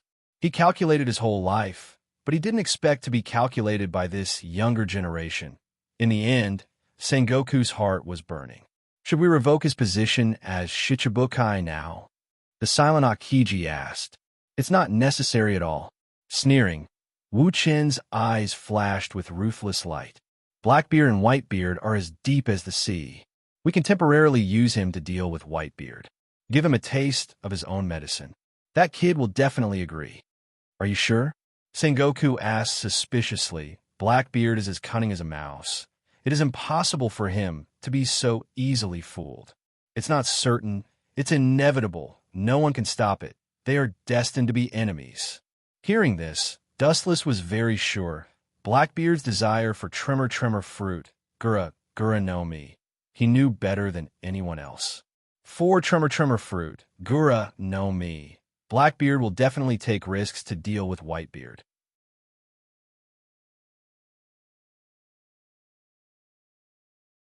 Chapter 805. Recently, Blackbeard has been hunting pirates all over the world all day long, and the Marine headquarters has turned a blind eye to this. His behavior can be regarded as promoting world peace, and the Marine is happy to do so. The existence of Shichibukai is to contain pirates, and Sengoku is also pushing the boat, hoping that Blackbeard will do justice for the heavens. So during this period of time, he has taken a state of indifference to Blackbeard. But then again, what is the purpose of Whitebeard's unscrupulous attacks on Marine bases all over the world? Is it to retaliate against the Marine for capturing Fire Fist Ace? Isn't he too naive? Akiji said doubtfully, with a hint of dissatisfaction. This is like an angry child venting his anger. If he wants to fight the Marine, he will fight the Marine. It's too arrogant and willful. He doesn't put the entire Marine in his eyes at all. That old guy can't wait to die. Akainu's eyes were full of fire, and his gloomy face was even darker. But this also explains a problem. Vice Admiral Tsuru rationally analyzed. Whitebeard doesn't know that Fire Fist Ace is an Impel Down. Otherwise, he will directly attack Impel Down. Dustless heard this and nodded undeniably. Whitebeard knows the location of Fire Fist Ace and can directly attack Impel Down. There is no need to destroy the Marine base. Rumble, rumble, the din mushy spread out, and everyone's eyes focused on the special din mushy on the side of Sengoku's table. The content of the din mushy surprised everyone. It turned out to be Gorosei, 5 Elder Stars. This special time, it doesn't seem to be a good thing. As a celestial dragon, Dustless knows Gorosei, 5 Elder Stars, far better than ordinary people. This black special din mushy is used to contact Gorosei, 5 Elder Stars. Sengoku. Sure enough, on the other side of the Den Mushi, there was a powerful and oppressive voice. Although it sounded unusually old, the majesty contained in the tone was chilling. The momentum that has been trained for a long time is enough to make people feel awe. It's just a casual sentence that makes everyone nervous, and the scene is particularly oppressive. These guys, what's there to be afraid of with 5 old men? Dustless couldn't help but shake his head when he saw that all the Marines were cautious. There were hundreds of thousands of Marines and countless masters. In front of the Gorosei, 5 Elder Stars, they could only sit on pins and needles. The Emperor's mind is unpredictable, and the same is true for the Marines. They can never guess what the Gorosei is thinking. You should understand the current situation. I don't have much to say. The rebellion in the New World must be suppressed immediately, no matter the cost. A cold voice came from the Den Mushi. There was no emotion. It was just a simple command. There was no other emotion. People who don't understand may think that this is a dialogue between Sengoku and mechanical steel. It is the Marines' duty to annihilate the pirates, and the pirates will not be let go. Sengoku vowed. Okay. The Gorosei of the Den Mushi just whispered and immediately hung up. Sengoku's face was bleak, and there was deep loneliness between his eyebrows. His eyes were slightly turbid, and he was full of confusion about the future. Not only Sengoku, but all the senior Marines were silent and bowed their heads. In the end, the current Marines are at most helping the tyrants in the name of justice because the world government established by the Gorosei, 5 Elder Stars, originally belonged to an extremely evil organization. The world is making fun of us. Seeing this scene, Dustless couldn't help but sigh. He naturally understood the complicated thoughts in Sengoku's heart. Damn Whitebeard! The angry roar spread out, and the sound waves were hot. Sengoku's mouth was cold. At all costs, immediately suppress the riots around the world. What about Whitebeard himself and his movements? Dustless, who was silent, suddenly asked. Sengoku's eyebrows squeezed together, and his eyes flashed with doubts. That old guy is strong and extremely cunning. We haven't found any trace of him until now. But this is not important. Suppressing the riots is the most important task now. Dustless gently nodded. He always felt that something was wrong. The whole world was in a mess, but Whitebeard and his pirates didn't move. There was not even a shadow of a ghost. This was a problem in itself. Sengoku was so determined that Dustless couldn't talk nonsense. After all, he was the fleet admiral. Countless battleships sailed out to sea, carrying the monstrous anger of the Marine, and rushed to the major sea areas of the world. The senior Marine and even the retired Z were also invited by Sengoku to resolve the crisis. Somewhere in the New World, there was a mountain of corpses and a sea of blood. This was originally the G5 base of the Marine. Now it is like purgatory on Earth. There are monsters everywhere in human skin. A large Marine battleship approached the shore, and several figures also jumped from it. Damn Whitebeard. That old thing really has a problem.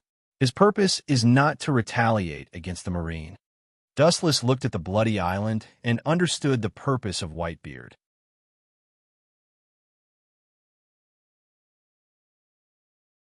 Chapter 806. Everywhere he looked, the whole island was permeated with the smell of blood. Perhaps because of the long time, the corpses were somewhat deteriorated and filled with the smell of blood. The pungent smell entered the mouth and nose and made people feel nauseous. Even Dustless's face changed slightly when he smelled the stench. After the scorching sun, these corpses have developed a stench and a nauseating smell floated out. Fire release. Great fire annihilation. His hands quickly formed a seal. The boundless sea of fire whizzed out from Wu Chen's mouth and engulfed the world. The blue sky instantly turned dark red, and the entire island was set ablaze with fire. The rotten corpses also went away, dust to dust, dust to dust, and eventually turned into dust between heaven and earth. Whitebeard, that cunning old guy. Glancing at the almost destroyed and almost sunken island, Dustless turned and left. From the beginning to the end, Sengoku was caught in the dream that Whitebeard had carefully woven for him, and he was deeply trapped in it and could not extricate himself. Akiji stood silently on the deck and looked down at the flames. The strength of these people was full of stench, and cremation was the best way to end them. Those guys are really cunning and treacherous. After killing people, they ran away. They even abandoned gold and silver treasures. It's the first time I've seen such disciplined pirates, Akiji said with emotion, but he was speechless. Pirates are superficial people who regard money as their lives. It's rare to see pirates who simply ignore gold and silver treasures. Around the island and in the damaged marine bays, rare metals can be seen everywhere, and there are many extremely precious emerald agate jewelry. It's because of this that there are so many flaws. These worldly things are fatal to pirates. They can turn a blind eye to them. It shows that these pirates are extraordinary. Only the pirates under Whitebeard can be indifferent when they see treasures. Dustless said that the pirates of the Whitebeard pirates value their family. For things like gold, perhaps in their eyes, it is just an insignificant metal substance. That old fellow Whitebeard must be plotting something. Really, he's already so old, but he's still so noisy. How good would it be if he could enjoy his old age happily? Akiji said sadly. He felt helpless towards the energetic Whitebeard. Don't worry. If it's a fox, its tail will be exposed sooner or later, Dustless said calmly. Whitebeard controls the situation of the world behind the scenes, but his whole person is like raising his hand in the deep sea. He neither moves nor shows up. He just ordered the pirates who were once attached to him to attack the marine base. Navies all over the world were jumping up and down, flustered, and lost their usual rhythm. The G5 base is now in ruins. There's no need to stay any longer. Let's go back. Looking at the burning island in the distance, Dustless ordered the warship to leave, heading towards the marine headquarters. Almost all the people on the island were killed. As for Virgo himself, maybe he was strong enough to escape. Dustless didn't find his body among the corpses of the Marines. Huge ripples were set off on the quiet sea, and the warship turned back. They encountered many big pirates on the way, but they were also wiped out by Akiji and Dustless. For some pirates, an admiral is a ferocious predator at the top of the pyramid, an invincible existence. Somewhere on an island in the New World, the main force of the Whitebeard pirates gathered here. Oyaji, it's almost time. The whole world is in a mess. The Marine headquarters Sengoku is busy putting out fires everywhere. They don't have time to worry about us. On the ship, Marco looked at Whitebeard, who was holding the big sword in his hand. Don't be too hasty. There's enough time. Take it slow. Whitebeard stared at the void in the distance. About hundreds of meters away, there was lightning and thunder. Everything was dead, and everything was dead. His mood was the same at the moment. He was full of confusion and hesitation about the future. Whether it is forcibly tearing the dark clouds in the sky, bathing in the fresh air and sunshine, or accompanied by the lightning in the sky, turning into dust and completely stepping into hell, Whitebeard doesn't know. What about Akagami Boy? The next step of the plan depends on his progress. Turning his head, Whitebeard's old voice was full of caution. Just a few days ago, Whitebeard and Akagami Shanks met secretly. The two secretly formed an alliance and discussed some plans against the Marines. Now the rioting pirates all over the world are indeed instigated by Whitebeard, but Akagami Shanks has been hiding in the dark, quietly waiting for the opportunity to attack. This, Akagami is still preparing. After all, the opponents are two Marine admirals. They can't be underestimated. Marco defended Akagami Shanks when he thought of the enemy that the Akagami pirates were about to face. Whitebeard lowered his head to think and immediately nodded seriously. The highest battle power of the Marine headquarters, each one of them is one of the strongest in the New World. Recalling the precise and detailed plan, Whitebeard's tightened heart also calmed down and restored the tranquility of the past. Once all the high-end battle powers of the Marine headquarters are contained, it will be time for the Whitebeard pirates to move out.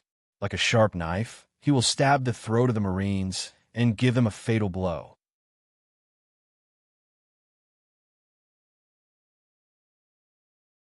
Chapter 807. Time passed, and it was getting closer to dusk. The gorgeous crimson sunset was sprinkling on the sea surface. Long-distance travel is bound to consume a lot of energy and physical strength, so ordinary marine soldiers need to go to the land often, otherwise they can't stand it. The breeze was getting cold, and the sky was getting dark. Looking up, the night turned into a deep black sky. After a day of intense high-density sailing, Dustless was a little hungry. His stomach was growling. He followed the soldiers down the island and caught a few sea kings for dinner. The bonfire spread, and after an hour, the captured sea kings were roasted. Rumble. At this moment, the Den Mushi in Akiji's arms suddenly rang. "What's the matter?" Borsellino. Wu Chun continued to gnaw the one-piece barbecue in his hand, and the light in the corner of his eyes condensed and focused on Akiji. In the middle of the night, Kizaru called Akiji, making it as mysterious as a secret date. "I was attacked by other pirates just now. Be careful." Kizaru's slightly gloomy voice came from the other side of the Den Mushi. It was unusually dignified, with a warning meaning. Obviously, the pirates who attacked him weren't ordinary. Rumble. Just as Dustless was about to ask for the details, the Den Mushi in his hand suddenly rang. The crimson Den Mushi was screaming, and the person who contacted him was Sakazuki Akainu. "Sakazuki, don't tell me you were also attacked by pirates." Dustless didn't wait for Sakazuki to speak in advance. Boom, boom, boom. Sakazuki didn't speak on the other side of the Den Mushi, but there was an explosion of fists and a large number of pirates and marines fighting against each other. It can't be so coincidental. Akiji was speechless. They were attacked at the same time, and they used Den Mushi to contact each other. It was as if they had discussed it in advance. It's hard not to be suspicious. It seems that it's the two of us. The tranquility on Wu Chen's face was restrained. His pair of clear eyes were extremely sharp and sharp like an eagle. Even the slightest movement of the wind and grass on the entire island couldn't escape from Wu Chen's eyes. Dustless thought that everything was normal, but a huge ripple suddenly appeared on the surface of the sea.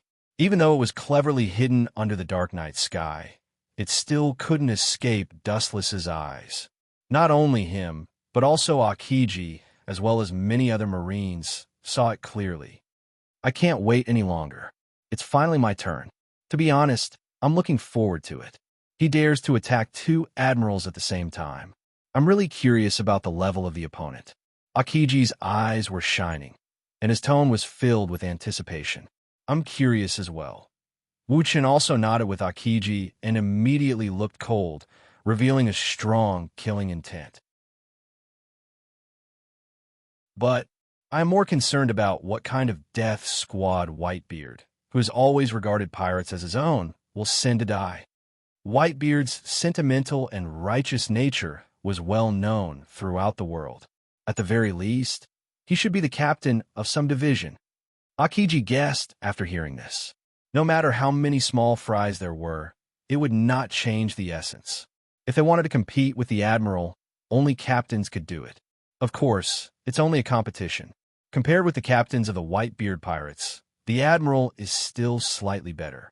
Something's wrong. Are my eyes dazzling? Our ship seems to be sinking. Bastard, someone must have cut through our ship at the bottom of the water. My eyes are dazzling. Most of the ship has sunk. I hope it's just a dazzling sight. Idiot. The ripples on the surface of the water were getting bigger and bigger, and the battleship continued to sink. In just a few minutes, the whole ship disappeared. Not only that, all marine battleships were in the same situation. Looks like he's trying to seal off our escape route. Could it be that Whitebeard, that crazy man, wants to kill us directly? His observation haki spread quietly, and Akiji paid attention to the situation of the surrounding sea to prevent the Whitebeard pirates from attacking. On the other hand, he said to Dustless in a serious tone. However, what surprised Akiji was that the surrounding sea was as quiet as the Dead Sea. Not to mention the battleship of the Whitebeard pirates, he didn't even see a figure. Seal off our escape route? According to the current situation, they are indeed blocking our retreat, but the purpose is not to annihilate us. Tensigan twisted and took in the changes in the deep sea. Dustless's doubts disappeared, and he understood the purpose of the white-bearded old man. Through the perverted insight ability of Tensigan, under the deep sea, he can see dozens of figures fleeing in a hurry. Although their identity and origin are unknown, they have a logo of the Akagami, red hair, pirates behind them. Even if he doesn't know their names, he can guess where they came from. Akagami, red hair, and white beard actually joined forces. If I didn't guess wrong, they painstakingly made such a big move. In the final analysis, it involves the high-level battle power of the Marine. This is to delay time and make preparations for the next thing. From the very beginning, Dustless felt strange. The high-level battle power of the Marine was all restrained. Whether it was intentional or unintentional, it indirectly explained the problem. This was not the revenge of Fire Fist Ace after he was caught, but a thorough conspiracy. The target was not the Marines of the world, but a sufficient plan for Whitebeard's next plan, delaying the admirals of the Marine and completing other tasks during this period. To put it bluntly, it is a diversion.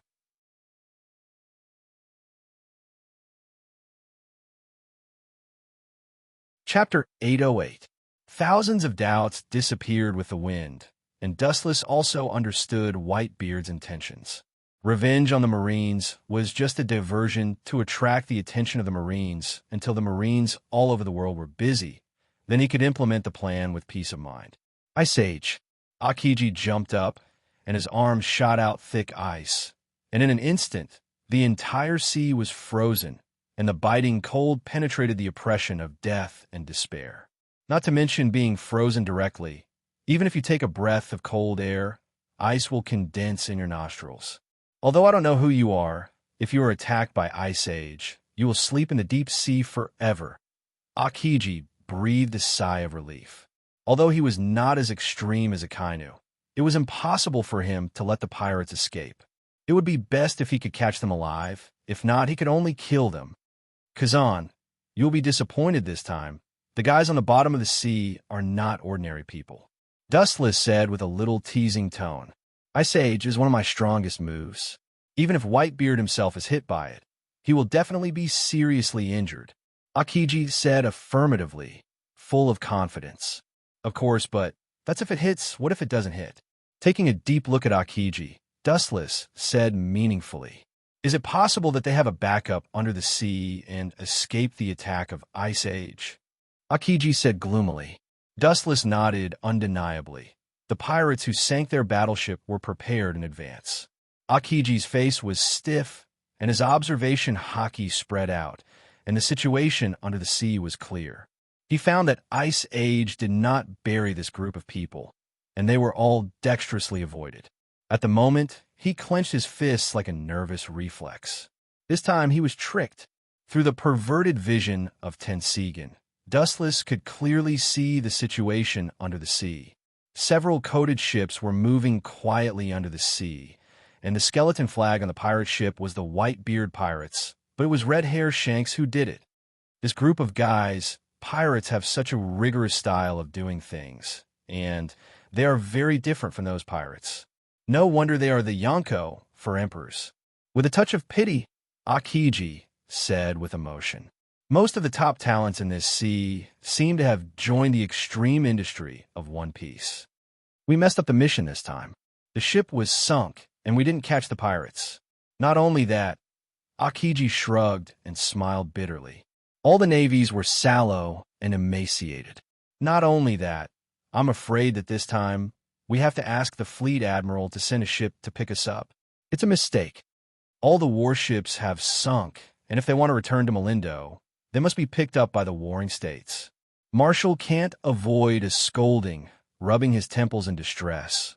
Akiji sighed deeply, and his understanding of Whitebeard deepened. His appearance is rough, and he looks like the other pirates, but in fact he's not. That old guy's wisdom is probably unmatched in the whole world. Even the two of us found his way. Akiji's tone was sad, and he felt a headache for an enemy like Whitebeard. His strength, is strong, but his IQ is also one of the top existences in 10,000. This time, the entire Marine headquarters was played by him. Despite this, countless islands were destroyed, and the Marine's face was swept because of Whitebeard. You're right. That old guy's plan is flawless. Strength and wisdom coexist. He can be called a perfect existence. He can be on par with Roger and Golden Lion Shiki. He is known as the legendary Three Pirates. In this era, Whitebeard has the title of Yonko for emperors. He is an impeccable existence in all aspects. The thread of discussion suddenly turned, and Dustless's eyes were filled with killing intent. This time, that old guy was wrong, but they have already won and sunk our ship. Even if Akiji was unwilling, he had to admit the reality of failure. Winning doesn't mean it's over. Sooner or later, you will pay for it. His observation haki spread out, and after locking the pirates under the deep sea, Dustless sneered, and his hand was like a black hole that attracted countless high-density photons. He said in his heart, Yasakani no Magatama. Shoo, shoo, shoo. Thousands of flashes of light roared down, destroying the sea that Akiji had frozen before, and the momentum of the light bullets in the sky was unstoppable as they swept towards the depths of the sea. Bang, bang, bang. Through the perception of observation haki, he could perceive that several people were killed, their bodies were pierced, and a lot of blood flowed out. It's a pity, after all, it's the bottom of the sea, and there is resistance. Their ship is coated with film and has an advantage. Our Marine is not a sea king, Akiji said regretfully. If it was on the ground, the group of pirates on the bottom of the sea would be instantly killed. Don't forget where you are. As long as you kill a few people, don't forget the creatures that dominate the sea. They will clean it up for us. Dustless smiled mysteriously, giving people a feeling of gloominess. Akiji was stunned, and after thinking for a long time, his eyes flashed. You mean the Sea King? Dustless gently nodded. The Sea King's sense of smell is extremely sensitive, and there are thousands of them. They exist in the sea all over the world, and they are worthy of being the dominators. Now that the blood of these people has merged into the deep sea, it will immediately attract the strongest top predator of the Sea King.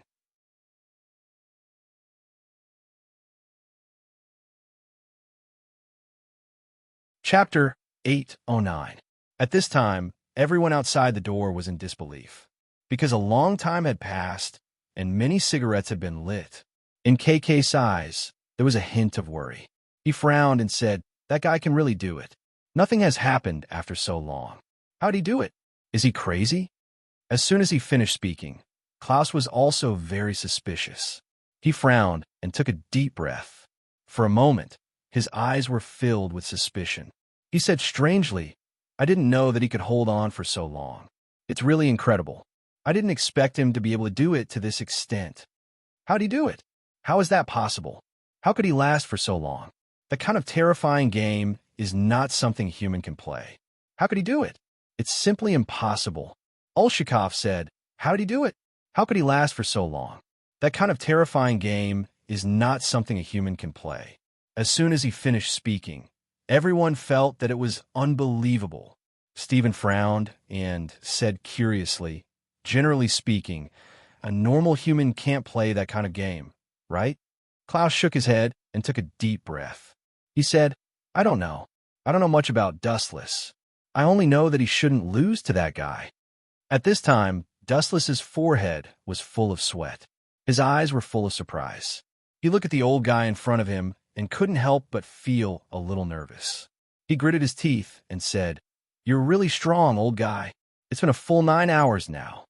After hearing his words, Tun Aller Eluga Fulgaruxiu ignored his disrespectful tone and revealed a faint smile. He immediately said with a smile, You're not bad yourself. You're also a very powerful guy. I didn't expect you to be able to fight me to this extent. At this time, even if Dustless unsealed 1/3 of his strength, it would still be difficult for him to withstand the terrifying power of space and the chess game that was constantly getting more and more powerful. He couldn't help but frown. Even if he could read the thoughts of the old guy in front of him, he couldn't keep up. However, He knew that he must keep up, or else he might be killed. With this thought in mind, he began to chat even more seriously. At this time, his mind was constantly filled with a lot of knowledge. He gritted his teeth and continued to play chess. The chess game between the two was getting faster and faster, and the flow of space was getting faster and faster. At this moment, he was sweating profusely. He knew that the time was almost up, but he also knew that this was the most difficult part because the formula was getting more and more dense and difficult to defend. He knew that if he couldn't hold on, he would definitely die. He must hold on to this wave of attack. He thought in his mind, more and more sweat on his nose. Although he was in half-immortal state, he couldn't stop the sweat from dripping. A hint of nervousness appeared in his eyes as he gritted his teeth and said, "You are indeed very powerful." Tun Aller Alugafulgaruxiu was just playing chess indifferently. There was no trace of pity in his eyes. To him, playing chess was the greatest pleasure, regardless of whether the opponent was a human, a magical beast, or something else. At this moment, the two of them were playing chess with all their might. After an unknown period of time, Wu Chun directly knelt on the ground and coughed out a large mouthful of blood. It was the first time he had encountered something like vomiting blood while playing chess. Tun Allure Fulgaruxiu said with a faint smile on his face, "I didn't expect to reach this point. Let me tell you another good news. Just now, Olshikov wanted to kill you." Just as he finished speaking, Wu Chen's eyes immediately revealed some helplessness. He bitterly smiled and sighed. He was speechless as he said, "I didn't expect him to actually want to kill us. Forget it. Let's spare his life for the sake of boss." After saying that, he picked up the chess piece again and slammed it on the table. This time, the table became bigger again. Tun Allure Aluka Fulgaruxiu's face revealed a deep sense of curiosity. He asked curiously, "Wait, even if that's the case, you still want to save his life? I'm going to win now. If you..." At this moment, Dustless's face showed a smile. He immediately played chess again. Then he said, "Don't treat me like a fool. I already know the rules. No matter how powerful you are, it's only a draw now. You can't win, and I won't lose now." When he finished speaking, Tun Allure Luga Fulgaruxiu suddenly revealed a surprised expression. He nodded and said, "You're really strong. You can go out now. You win. You've won this bet." At this moment, Dustless immediately breathed a sigh of relief. There was a bit of helplessness on his face. He finally won. He thought in his heart, if he continued to play, he would really die. His brain received too much information and calculated too much information. If he continued to gamble, he could only unlock more power, but it was also likely to cause great damage. He was already very grateful that he was still alive. He smiled bitterly and said with a sigh, "Thank you, Your Excellency. His life is saved, right?" As soon as he finished speaking, Tun Allure Fulgaruxiu nodded and said, "His life is saved. You're very outstanding. You're the most outstanding human I've ever seen. Or rather, you're a creature close to a human. The energy in your body doesn't belong to a human. I'm very curious about what you are." As soon as he finished speaking, Dustless's face showed a smile and said, "What am I? Maybe you'll know in the future. I won't tell you now. In the future, I'll tell you everything, but you'll have to wait." Tun Aller El Aluga Fulgaruxiu suddenly laughed and said, "It's been a long time since I've talked so much with someone from the same dimension as me. It's really surprising. We'll meet again in the end. Let's go." As soon as he finished speaking, Dustless nodded and took a deep breath before leaving.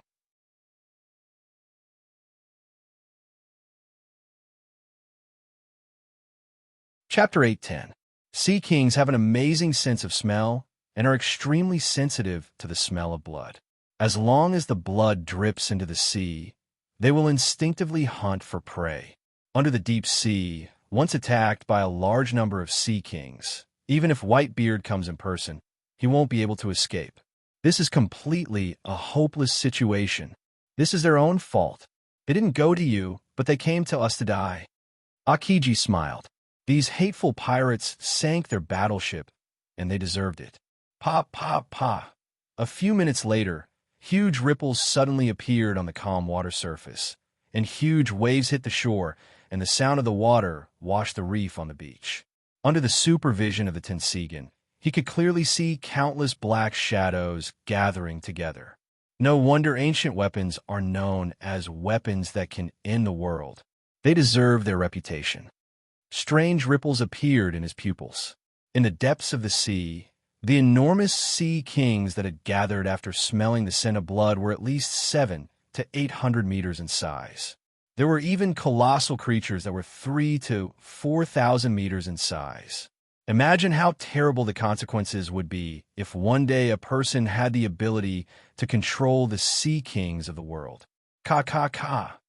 In the dark, Dustless seemed to hear the crisp sound of buildings being destroyed, and his eyes couldn't help but stagnate. Looking at the bottom of the sea, the pirate ship, which was not inferior to the Navy's large battleship, was directly swallowed by an unprecedented sea king. Even the ship and the people were all turned into ashes. If I knew this would happen, I wouldn't have done it, Akiji said with a blank expression. As an admiral, his observation haki is not at the peak, but it has reached the realm of being able to control it freely, and he can clearly feel the fear of the pirates in the depths of the sea. In the face of 3,000 or 4,000 meters, anyone will feel awe and tremble, especially under the sea. The combat effectiveness of the pirates is greatly reduced, and even less than 100. On the contrary, the Sea King's Combat Index report. This killing feast was almost one-sided, facing the big mouth of hundreds of meters long. Many pirate ships were directly swallowed in one breath. Blood stained the sea. This group of pirates is cunning enough. It's time to ask the fleet admiral for help. With a sigh, Akiji could only bow his head and admit defeat. They couldn't swim back to the headquarters. Although there were no casualties in the fleet, all the battleships were destroyed and all the crew was trapped on this island. They could only ask Sengoku for support. Originally, they were supposed to support other marine bases, but in the end, they needed Sengoku's help. Thinking about it, Akiji felt depressed. As for Dustless, he had already returned to his original spot and was calmly gnawing on the roasted meat. Akiji was more than enough to be the scapegoat. Rumble. In just a few seconds, Akiji contacted Sengoku and explained the reason for the matter. As he guessed, Sengoku was angry at first, and after he got all the pirates, he immediately agreed to send a ship to pick up the thousands of people. Send a warship to pick us up as soon as possible. Akiji sighed. When he was about to turn off the Den Den Mushi, a shadow suddenly appeared, and the Den Den Mushi in his hand disappeared. It's me. I have figured out the purpose of the old guy Whitebeard. Dustless, who took away Akiji's Den Den Mushi, said something amazing, and his eyes were shining against the black night sky. Are you sure? Marlin's eyes were shining, and his calm tone was hard to hide. So far, there is no trace of the Whitebeard pirates. Gorosei, 5 Elder Stars, have urged us several times. This guy is really shameless. Akiji, who was standing in the same place, was petrified on the spot. He scolded Dustless in his heart for being shameless. Now it's time to get credit.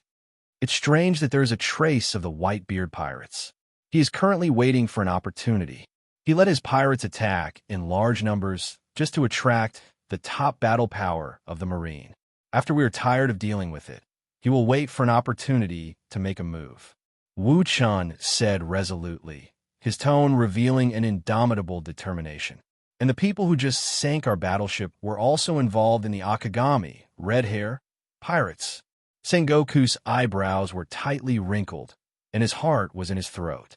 He still had a chance to win against Whitebeard, but if he added the Akagami, red hair, pirates, it would be a suspense. The wolf's ambition is obvious. The only person who could be worthy of Whitebeard is Fire Fist Ace. Dustless said Whitebeard's purpose. It should be impossible for him to know about Fire Fist Ace, otherwise he would have already robbed him. Akiji frowned as he came over. If he knew that Fire Fist Ace was an impel down, he would be able to do it directly. Otherwise, it would be more difficult to rob him on the day of the Marine's public execution. Sengoku on the other side of the Den Den Mushi also nodded. A few days ago, Whitebeard really didn't know where Fire Fist Ace was hiding, but in recent days he knew. Dustless's expression was calm, and Garp's figure appeared in his mind. Garp went to impel down a few days ago, which is equivalent to releasing the signal that Fire Fist Ace is in impel down. Garp didn't know anyone in impel down, and the only one who suddenly went to impel down was Fire Fist Ace, who was caught by the Marine. Now Kazan and I are trapped. Sakazuki said that he was also attacked by pirates, and Borsellino is no exception. It is estimated that Garp and others are the same. The Marine's top battle power has all been restrained. It is estimated that it will not be long before Whitebeard gathers the power of all the pirates to attack Impel Down. Even if the war starts, we will not be able to deal with Whitebeard.